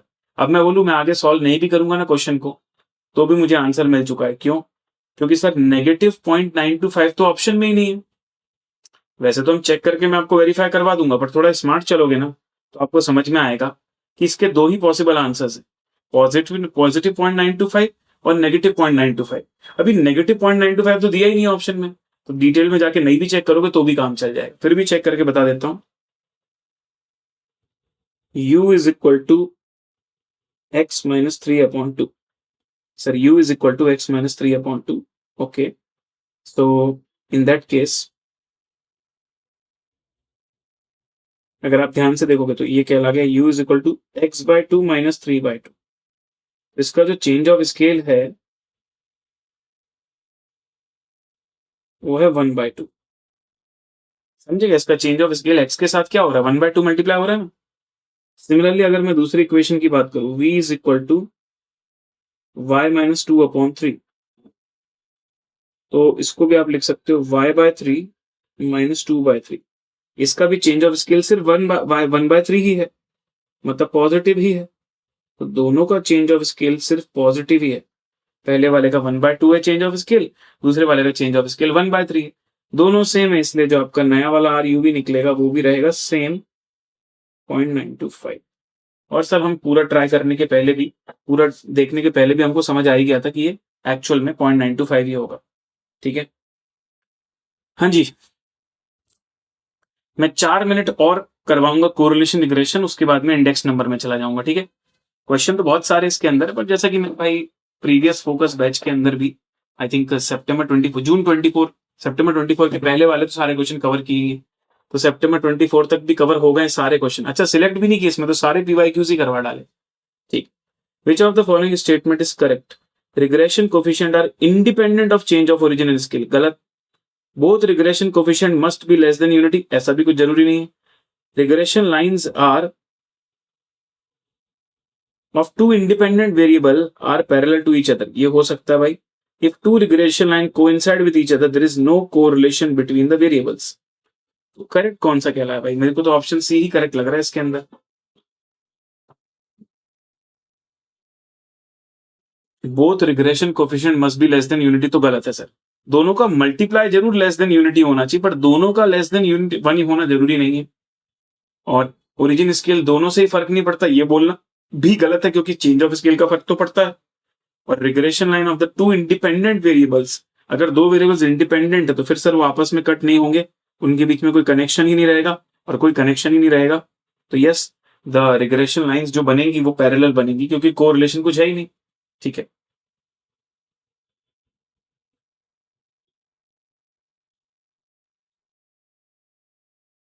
और रिग्रेशन लाइन कोइंसाइड कब होती है बताऊं? जब परफेक्ट कोरिलेशन होता है, when the correlation is perfect. तो ये भी एक तरीके से ट्रू है, मतलब ये भी एक तरीके से इनकरेक्ट है। तो ये तो नो कोरिलेशन बोल रहा है, मैं बोलूंगा भाई परफेक्ट कोरिलेशन में होता है कोइंसाइड। मैं चारों ऑप्शन समझा देता हूं, डोंट वरी, एक बार और सुन लो ध्यान से। ठीक है, regression coefficient change of origin और स्केल से अफेक्ट नहीं होता। गलत बात, स्केल से अफेक्ट होता है, इसलिए फॉल्स है। सर दोनों रिग्रेशन कोफिशिएंट 1 से छोटे होने चाहिए। मैं बोलता हूं दोनों का मल्टीप्लीकेशन 1 से छोटा होना चाहिए, पर कोई एक 1 से बड़ा हो और कोई एक 1 से छोटा हो, ऐसा हो सकता है। इसलिए दोनों का 1 से छोटा होना कंपलसरी नहीं है, तो ये भी फॉल्स स्टेटमेंट है। हाँ, थर्ड, रिग्रेशन लाइन जो है, दो इंडिपेंडेंट वेरिएबल मतलब दोनों के बीच में कोई कोरिलेशन ही नहीं। जब दोनों के बीच में कोई कोरिलेशन ही नहीं होगा ना, तो दोनों की रिग्रेशन लाइन कभी आपस में टच करेंगी नहीं, और कभी दोनों की रिग्रेशन लाइन आपस में टच करेंगी नहीं, तो पैरेलल रह जाएंगी। पैरेलल मतलब सीधे सीधे चल रही है, आपस में कट ही नहीं कर रही दोनों को। और अगर दो रिग्रेशन लाइन आपस में पूरी तरह कोइंसाइड करके चल रही है, मतलब एक्चुअली कोरिलेशन नो नहीं है, कोरिलेशन परफेक्ट है, इसलिए करेक्ट आंसर ऑप्शन सी। ठीक है जी, चलो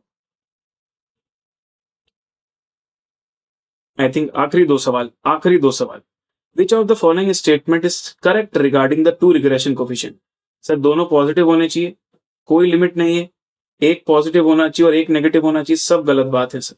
ये वाली बात सही है कि रिग्रेशन कोफिशिएंट का जो प्रोडक्ट होता है वो न्यूमेरिकली लेस देन यूनिटी होना चाहिए। अभी पीछे भी बताया, अभी फिर से बता रहा हूं, दो रिग्रेशन कोफिशिएंट को मल्टीप्लाई करके जो आंसर आता है it must be less than unity. ठीक है, नहीं बेटा, इसमें अगर कंपाइलर में डी दिया है ना 29 तो उसको सुधार लो। ठीक है प्रथमेश भाई, उसको अपन करेक्ट कर लेंगे, गलत होगा फिर। In case of insurance companies, profit and number of claims का क्या कोरिलेशन है? सर जितने ज्यादा नंबर ऑफ क्लेम्स आएंगे इंश्योरेंस कंपनी का प्रॉफिट कम हो जाएगा, तो नेगेटिव कोरिलेशन है। जितना प्रॉफिट, जितना नंबर ऑफ क्लेम बढ़ रहा है प्रॉफिट कम, जितना नंबर ऑफ क्लेम कम है प्रॉफिट ज्यादा। तो एक्चुअली देखा जाए number of claims they have to pay has a negative correlation with the profit of the company. इसके साथ हम लोगों ने दोस्तों कंप्लीट कर लिया हमारा चैप्टर नंबर 17 जिसका नाम है कोरिलेशन रिग्रेशन। इसके आगे के और सवाल हैं जो आप चाहो तो ट्राई कर सकते हो। सर उसका वीडियो आंसर कहां मिलेगा? फोकस बैच 1.0 में मिलेगा आपको।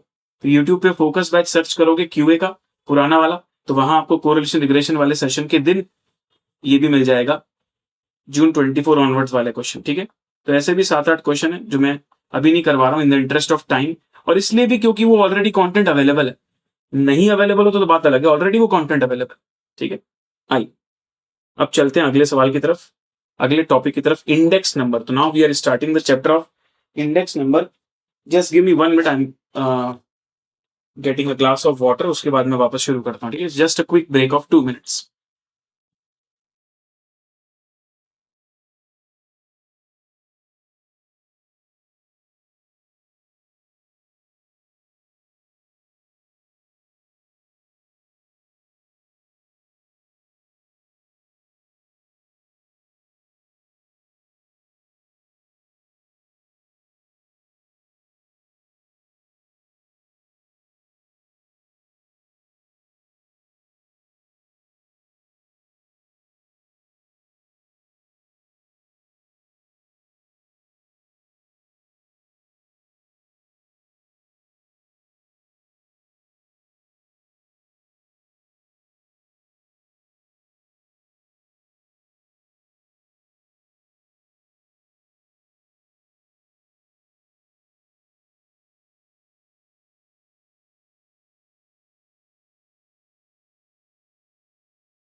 चलिए जी शुरू करें, let's begin, let's start. May 26 है ना। चल, the product of the price index and the quantity index are equal to the corresponding value index. Index number के साथ सबसे मजे की बात, आते हैं न्यूमेरिकल, पर थ्योरी भी आती है इसके अंदर। तो थ्योरी क्वेश्चंस बहुत इजी होते हैं इंडेक्स नंबर, मतलब स्टैटिस्टिकल डिस्क्रिप्शन ऑफ डेटा में तो इतनी सारी थ्योरी पढ़ने को है, यहाँ पर तो थ्योरी भी लिमिटेड है। ये बोनस है भाई इंडेक्स नंबर का। और न्यूमेरिकल भी कोई बहुत ज्यादा लेवल वाला नहीं है भाई, वो कुछ लिमिटेड फॉर्मूलाज है और लिमिटेड वेराइटीज है, वही वही रिपीट होते हैं। तो एक्चुअली मैं बहुत बहुत मैं बोल सकता हूँ कि इंडेक्स नंबर आपका बहुत अच्छा चैप्टर है स्कोर करने के हिसाब से। ठीक है, स्किप मत करिए बेटा, जितना समझ आ रहा है उतना कर लीजिए, ओटीएम से रिवीजन कर लीजिए उसका, पर चैप्टर स्किप मत कीजिए। ठीक है मेहुल। हाँ, तो इंडेक्स नंबर के अंदर एक टेस्ट ऑफ एडिकेसी में आता है कि अगर आपका प्राइस इंडेक्स और क्वांटिटी इंडेक्स का वैल्यू मैच कर रहा है आपके वैल्यू इंडेक्स के साथ, तो इसी को हम लोग बोलते हैं एक्चुअली फैक्टर रिवर्सल टेस्ट। अब ये कोई डिराइव करने वाली बात नहीं, फैक्टर रिवर्सल टेस्ट में चेक ही ये किया जाता है। तो ये तो समझने वाली बात, अब याद रहने वाली बात थी। ठीक है जी, तो आसान है। यस सर, बिल्कुल आसान है, पूरा का पूरा चैप्टर आसान है sir. Now what is the approximate real wage of a worker जिसकी अर्निंग है 12,500 nominal wage when the cost of living was 250। देखो कभी भी रियल वेज निकालनी है ना, कोई भी रियल वैल्यू निकालनी, तो हमने क्या पढ़ा है क्लास में, मतलब वैल्यू ऑफ बेस ईयर, कि उस चीज की बेस ईयर में क्या वैल्यू होगी वो रियल वैल्यू कहलाई। तो अभी वैल्यू है 12,500। ठीक है, अभी का इंडेक्स कितना है 250। तो 250 के लेवल पर अगर 12,500 की वैल्यू है, तो बेस ईयर मतलब 100 के लेवल पर उसकी वैल्यू क्या रही होगी। सिंपल, करंट इंडेक्स को डिवाइड कर दो और बेस इंडेक्स को मल्टीप्लाई कर दो, तो आपको डिफ्लेटेड वैल्यू मिल जाती है। बेसिकली 100 जब 250 हो गया, तो जो 150 उसमें इन्फ्लेशन का इफेक्ट है ना, उसको हटा दिया, ये डिफ्लेटेड वैल्यू होगी। इसी को रियल वैल्यू बोलते हैं। रियल वेजेस बोल दो या डिफ्लेटेड वेजेस बोल दो, एक ही बात है। Correct answer is option C. ठीक है जी, चलो अब आपको दिया है summation of P0 Q0 400, summation of PN Q0 720, Paasche's index number is 125, then Fisher's index number is. अब देखो भाई, फिशर का फॉर्मूला होता है लाशपरेज इंडेक्स और पार्शियस इंडेक्स का रूट। आप देखोगे पार्शियस इंडेक्स आपको 125 सीधे दिया है, लाशपरे दिया नहीं, बट डोंट वरी बेटा, लाशपरे इंडेक्स का फॉर्मूला होता है summation of PN Q0 divided by summation of P0 Q0, और ये दोनों चीजें हमको क्वेश्चन में गिवन है, तो अपन निकाल देते हैं लाशपरेज का इंडेक्स। तो लाशपरेज का इंडेक्स हो जाएगा 720 डिवाइडेड बाय 400 इंटू 100। चलो भाई, पहले एल की वैल्यू निकालिए आप, तो लाशपरेज इंडेक्स हो जाएगा 180।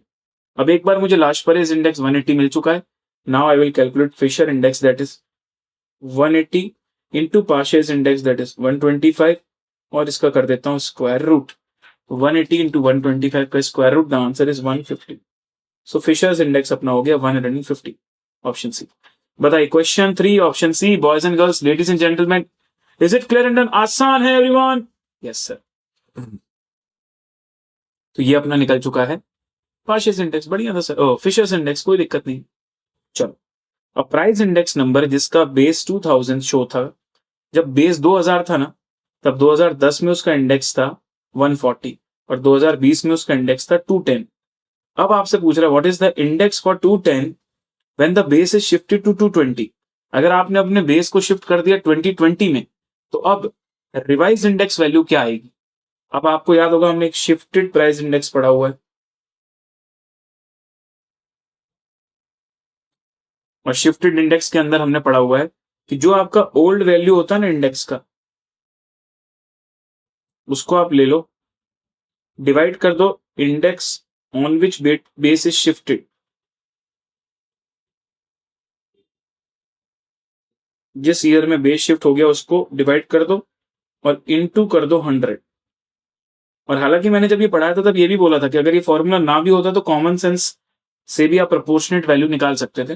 तो ओल्ड इंडेक्स की वैल्यू थी हमारी 2010 की 140, और जब हमने बेस को ट्रांसफर कर दिया है जिस ईयर में, वहां की इंडेक्स वैल्यू थी 210। अब 210 अगर 100 बन चुका है, अगर 210 100 बन चुका है, तो बताओ 140 क्या बन जाएगा? तो 140 अपॉन 210 इंटू 100 सर 66.66666, मतलब करेक्ट आंसर हो जाएगा हमारा ऑप्शन बी। समझे क्या भाई? चलो, प्राइस इंडेक्स जब 2000 बेस ईयर था, तब ये वैल्यू थी हमारी इंडेक्स की 140 और 210। अब मैं नया बेस ईयर ला रहा हूं 2020, तो 2020 की वैल्यू को 100 कर दूंगा। अब 2020 की वैल्यू को 100 कर दूंगा तो उसके पीछे की वैल्यू 100 से तो कम आएगी ना। तो वहां से भी आप दिमाग लगा सकते थे कि कैसे करना है।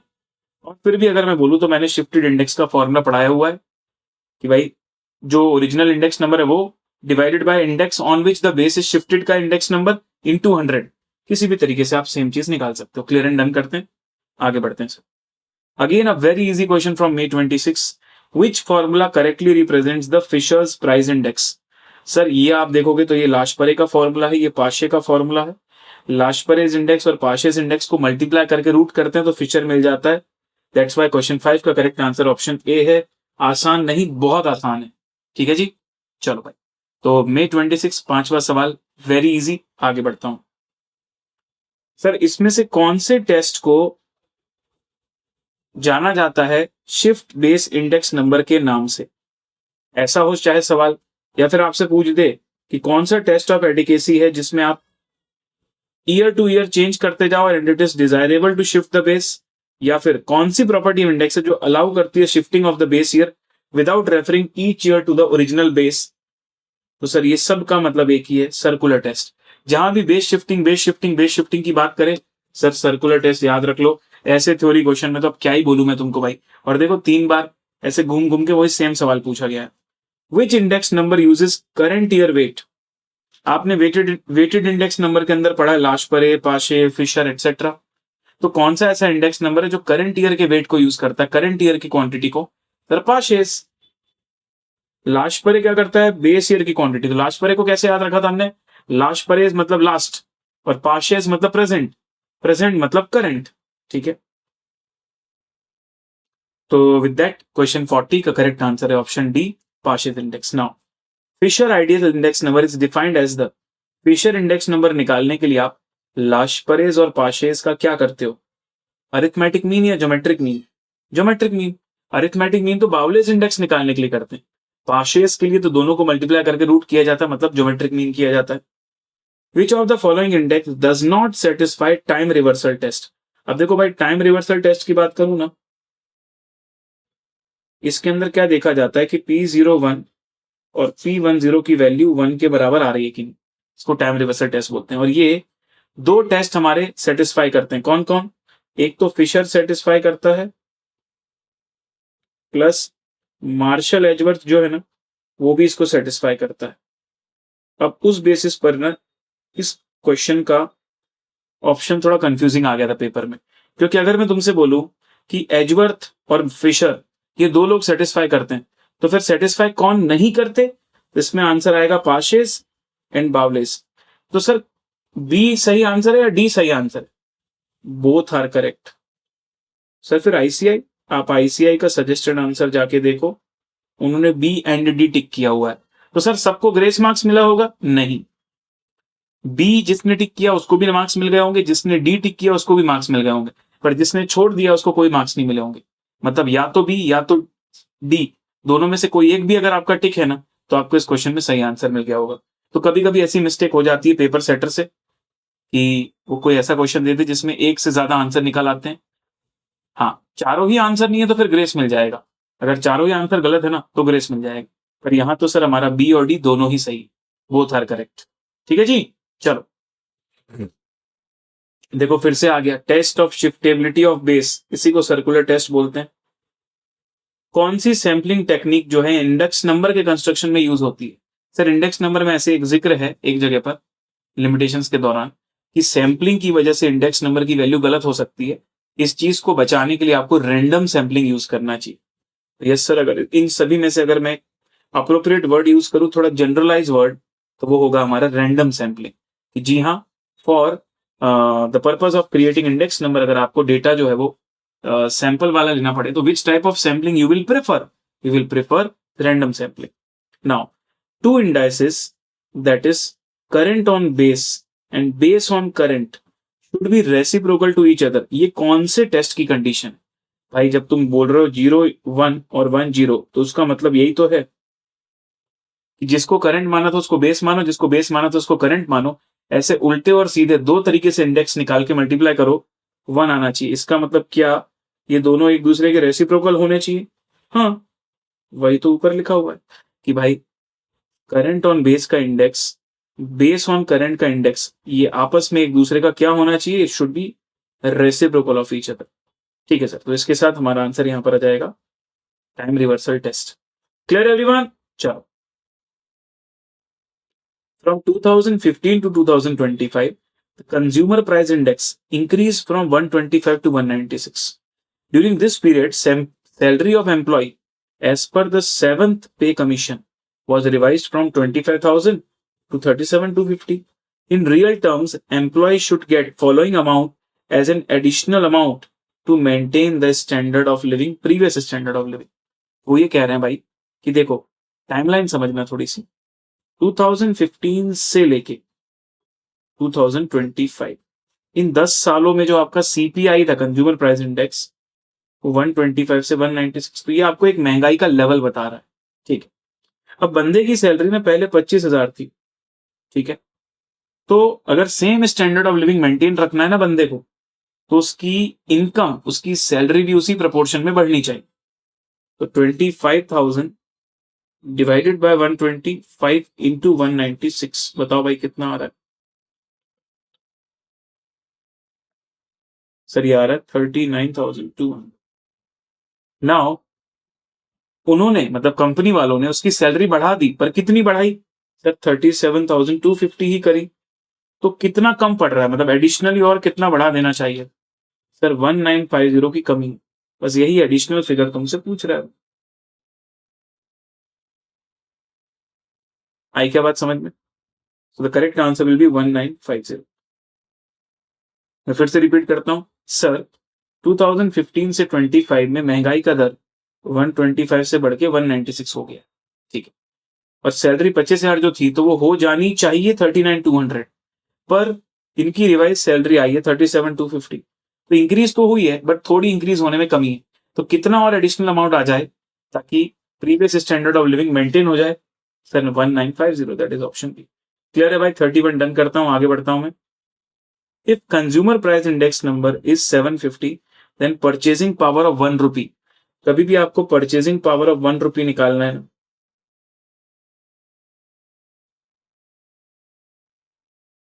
तो आप क्या करो, मतलब जितने भी रुपए का परचेसिंग पावर निकालना है उतने को न्यूमरेटर में रखो और डिनोमिनेटर में सीपीआई रख दो, सिंपल। तो ₹1 डिवाइडेड बाय 750।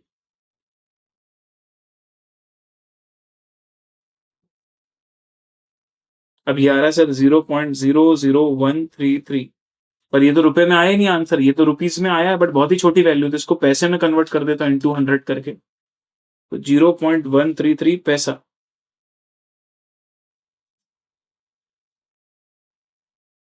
हाँ, इंटू 100 भी करेंगे, I am really sorry, into 100 भी तो करेंगे, सीपीआई तो 100 के बेस में होता है, माय बैड नो। तो ये एक्चुअली आ रहा है 0.1333 रुपीज, जिसको कि मैं बोल सकता हूँ 13.333 पैसा। अब क्लियर समझे क्या? Like this. तो ऑप्शन सी, परचेजिंग पावर। आपको ये कोई फॉर्मूला लिखवाया नहीं गया इंडेक्स नंबर चैप्टर में, लेकिन आप ऐसे समझो, ये बात जरूर बताई गई है कि जो सीपीआई इंडेक्स या इन्फ्लेशन का इंडेक्स, जितना इंडेक्स बढ़ेगा परचेसिंग पावर कम होता जाएगा। मतलब कहीं ना कहीं परचेसिंग पावर सीपीआई का अपोजिट होता है, रेसिप्रोकल, इनवर्स रिलेशन होता है, इसलिए 1/सीपीआई। इसलिए जितना जितना सीपीआई बढ़ेगा आपका परचेसिंग पावर उतना कम होता जाएगा, डिनोमिनेटर जितना बढ़ेगा आपका परचेसिंग पावर लेस होता जाएगा। ठीक है, चलो नेक्स्ट। सिग्मा P0Q0 दिया है, P1Q0 दिया और कॉस्ट ऑफ लिविंग इंडेक्स पूछ रहा है। वैसे भी cost of living index generally last परे अप्रोच से ही निकाला जाता है, पर अगर किसी को नहीं भी पता होता कि लास्ट परे अप्रोच से निकाला जाता है, तो वैसे भी क्वेश्चन में लास्ट परे अप्रोच के अलावा और कोई डेटा दिया भी नहीं है, तो कैसे इंडेक्स निकालोगे? 178.6, 160.7 इंटू 100, तो 178.6 डिवाइडेड बाय 160.7 इंटू 100, आंसर आ रहा है 111.14, दैट इज ऑप्शन ए। 111.138 आ रहा है, जिसको कि आप राउंड ऑफ कर सकते हो 14। देखिए भाई और मुझे बताइए क्वेश्चन 33 का ऑप्शन ए करेक्ट आंसर आपको क्लियर हुआ या नहीं? Everyone please. PN दिया है आपको, ठीक है, P0Q0 दिया है, PNQ0 दिया है, पार्शियस इंडेक्स नंबर 150 दिया है आपको, फिशर्स इंडेक्स नंबर निकालना। अगेन ऐसा सवाल हमने May 26 में भी देखा, तो पहले हम लोग भाई लाशपरे निकाल देते हैं। Sigma PNQ0 145, sigma P0Q0 150 into 100, ये मुझे मिल चुका है लाशपरे, दैट इज 96.67। पार्शिय हमको ऑलरेडी पता है, तो फिशर निकालने के लिए 96.67 इंटू 150 का स्क्वायर रूट कर दीजिए, तो यह आ जाएगा 96.67 इंटू 150 का स्क्वायर रूट 120.4180। कुछ गड़बड़ हो गया क्या? नियर बाय आंसर नहीं मैच कर रहा अपना, मतलब नियर बाय तो ऑप्शन सी है ऑब्वियसली, पर आई डोंट नो एग्जैक्ट क्यों नहीं मैच कर रहा। तो 96.67 करना पड़ेगा शायद, मैंने एग्जैक्ट डेसिमल ले लिया था इसलिए। 120.41 ही तो आ रहा है।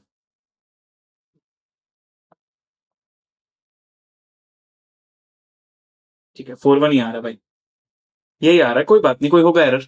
पर अपने को ये पता है कि सर 75, 171 और 126 तो बहुत दूर दूर तक मैच नहीं हो रहे। नियर बाय आंसर फिर भी 120.62 हमारा नियर बाय तो है ना, तो लगा सकते हो, टेंशन की कोई बात नहीं, ठीक है। चलो उसके बाद, from the following data find out the index number for 2022 taking 2021 as base using simple aggregative method. याद आ रहा simple aggregative method? Sir base year का प्राइस का टोटल कर दो, करेंट ईयर के प्राइस का टोटल कर दो, और सिंपली डिवाइड करके इनटू 100। तो summation of PN divided by summation of P0 into 100, सबसे पहली वाली मेथड। तो 120 प्लस 200 प्लस 400 टोटल आ रहा है सर 720, 80 प्लस 220 प्लस 300 टोटल आ रहा है 600, 720 upon 600 into 100, answer is coming to 120। बताइए भाई, option B clear and boys and girls, ladies and gentleman, आगे बढ़े क्या? यस सर, चलिए।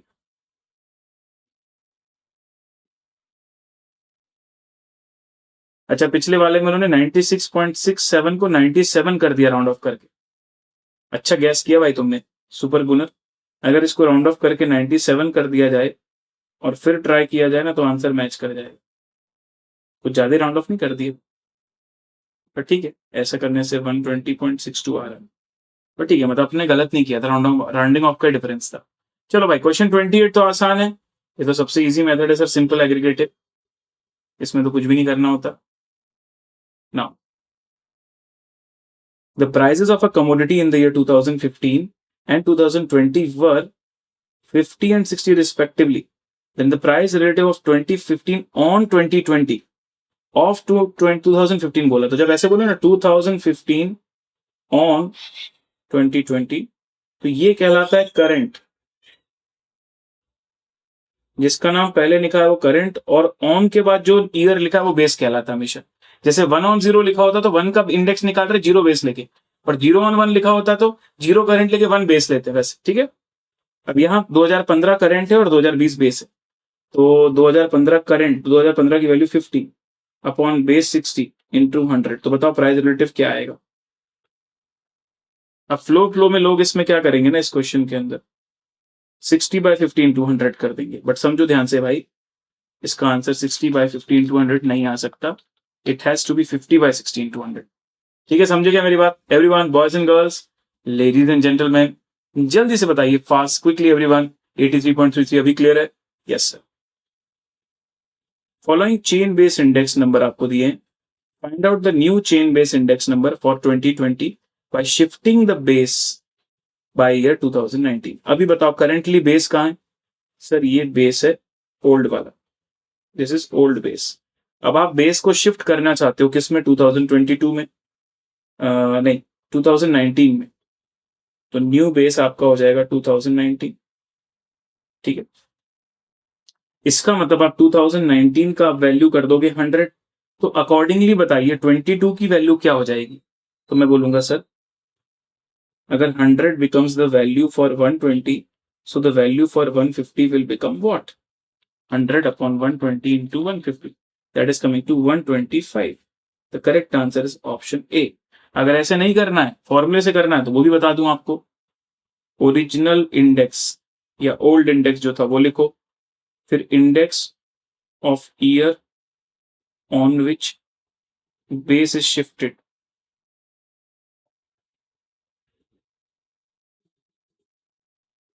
इनटू कर दो 100।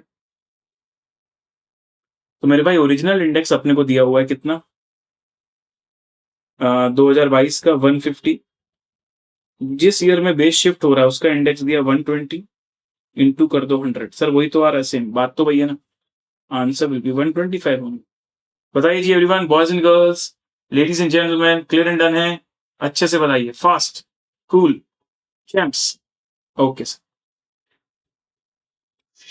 Now we have chain index. ये तो भाई फॉर्मूला है। अगर आपको किसी भी पर्टिकुलर ईयर का चेन रिलेटिव निकालना है, तो link relative of current year into chain index of previous year upon 100।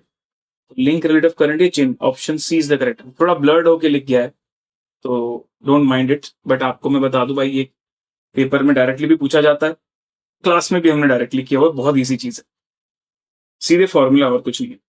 Which of the below index is computed by taking average of base and current year.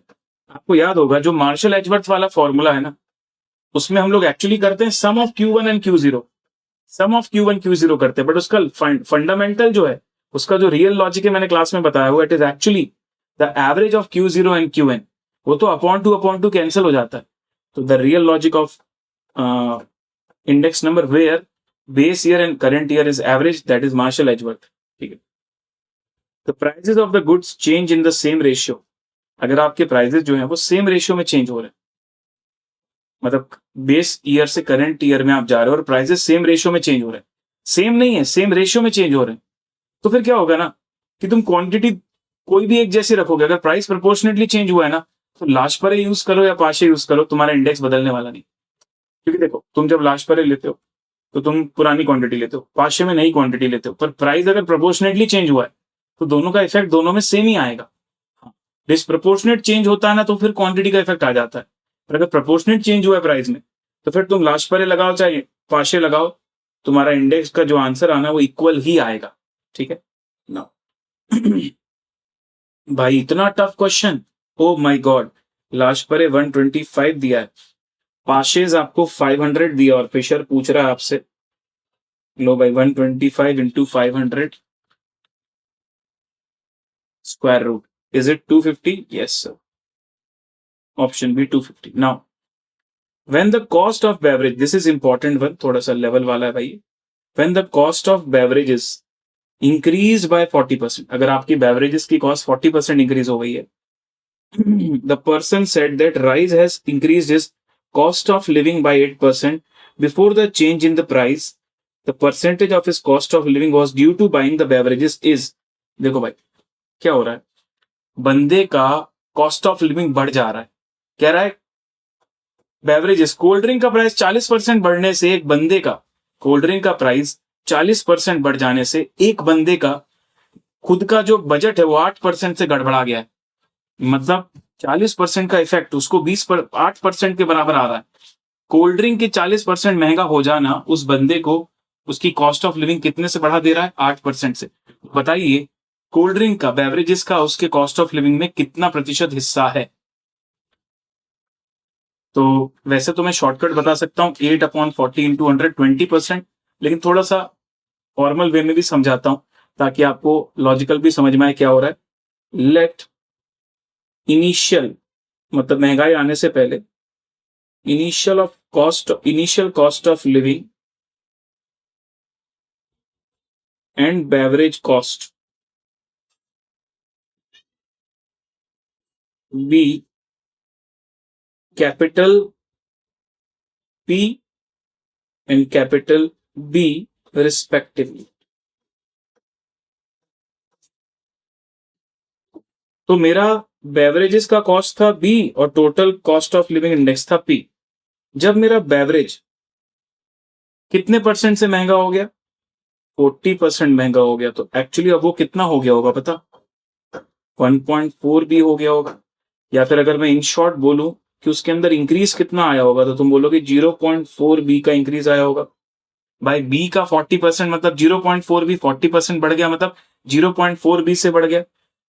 तो जब आपने अपने घर के टोटल खर्चों में इतना खर्चा इंक्रीज कर दिया ना 0.4 बी जितना कोल्ड ड्रिंक की वजह से, तो आपका कॉस्ट ऑफ लिविंग 8% से बढ़ गया।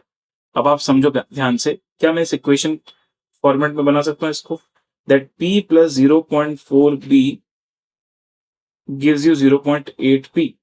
तो 1.08 में से अगर 1 माइनस कर दें तो 0.08 P आता है और LHS में 0.4 B आता है। अब आप बताओ आपका बेवरेजेस जो है वो आपके कॉस्ट ऑफ लिविंग का कितना परसेंटेज है, तो P into 0.08 divided by 0.4,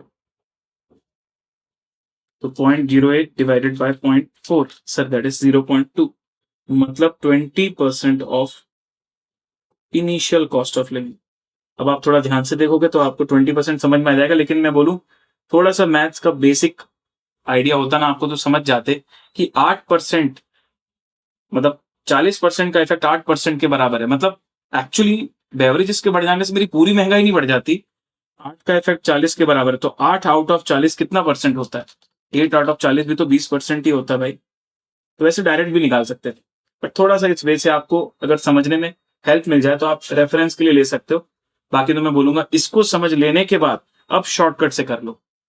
direct shortcut नहीं समझ में आ रहा था तो पहले ये सोचो, फिर इसको सोचो तो समझ में आ जाएगा। ठीक है, चलो जी।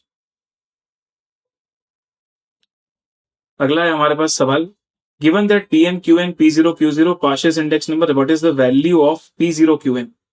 तो पाशे का इंडेक्स नंबर होता है Pn Q0,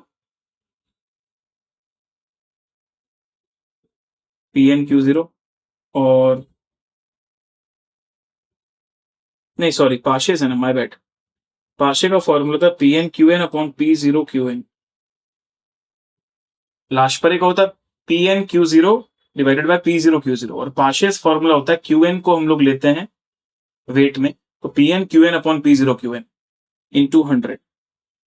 तो Pn Qn हो जाएगा 300 डिवाइडेड बाय P0 Qn हो जाएगा, वो तो निकालना है सर हमको, इंटू 100, और ये इंडेक्स हमारा 200 के बराबर आ रहा है।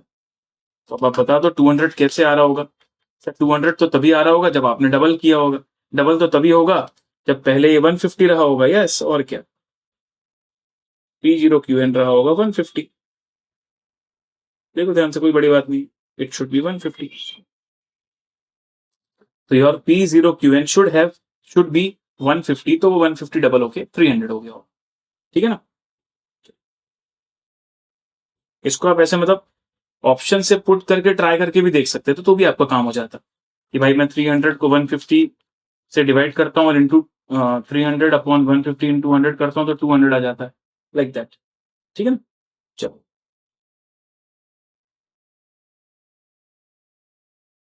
नहीं हो पाएगा अमित, नहीं हो पाएगा। Time reversal test is satisfied by Paasche's method, no but not Laspeyres, गलत है। Laspeyres but not Fisher, no, Fisher, only Fisher. तो टाइम रिवर्सल में वैसे फिशर आता है, फिशर के साथ साथ एजवर्थ भी आता है, पर इस क्वेश्चन के हिसाब से अब एजवर्थ तो कहीं दिया नहीं है, तो फिशर्स मेथड वाले को अपन टिक कर देंगे। ठीक है, चलो। The value index number, value index number क्या होता है, the total sum of the value of the given year plus, नहीं प्लस नहीं भाई, इंडेक्स निकाल रहे हो तो डिवाइड करना है, total sum of the value multiplied, नहीं भाई प्लस भी नहीं होगा, मल्टीप्लाइड भी नहीं होगा, total sum of the values of given year divided by sum of the values of the base year, yes, और माइनस नहीं, माइनस भी नहीं होगा भाई, इट शुड बी डिवाइडेड। ठीक है, तो करंट ईयर की total value divided by base year की total value into 100 will give you the value index. Now, consumer price index for the year 2023 is 273. This 2010 as the base year.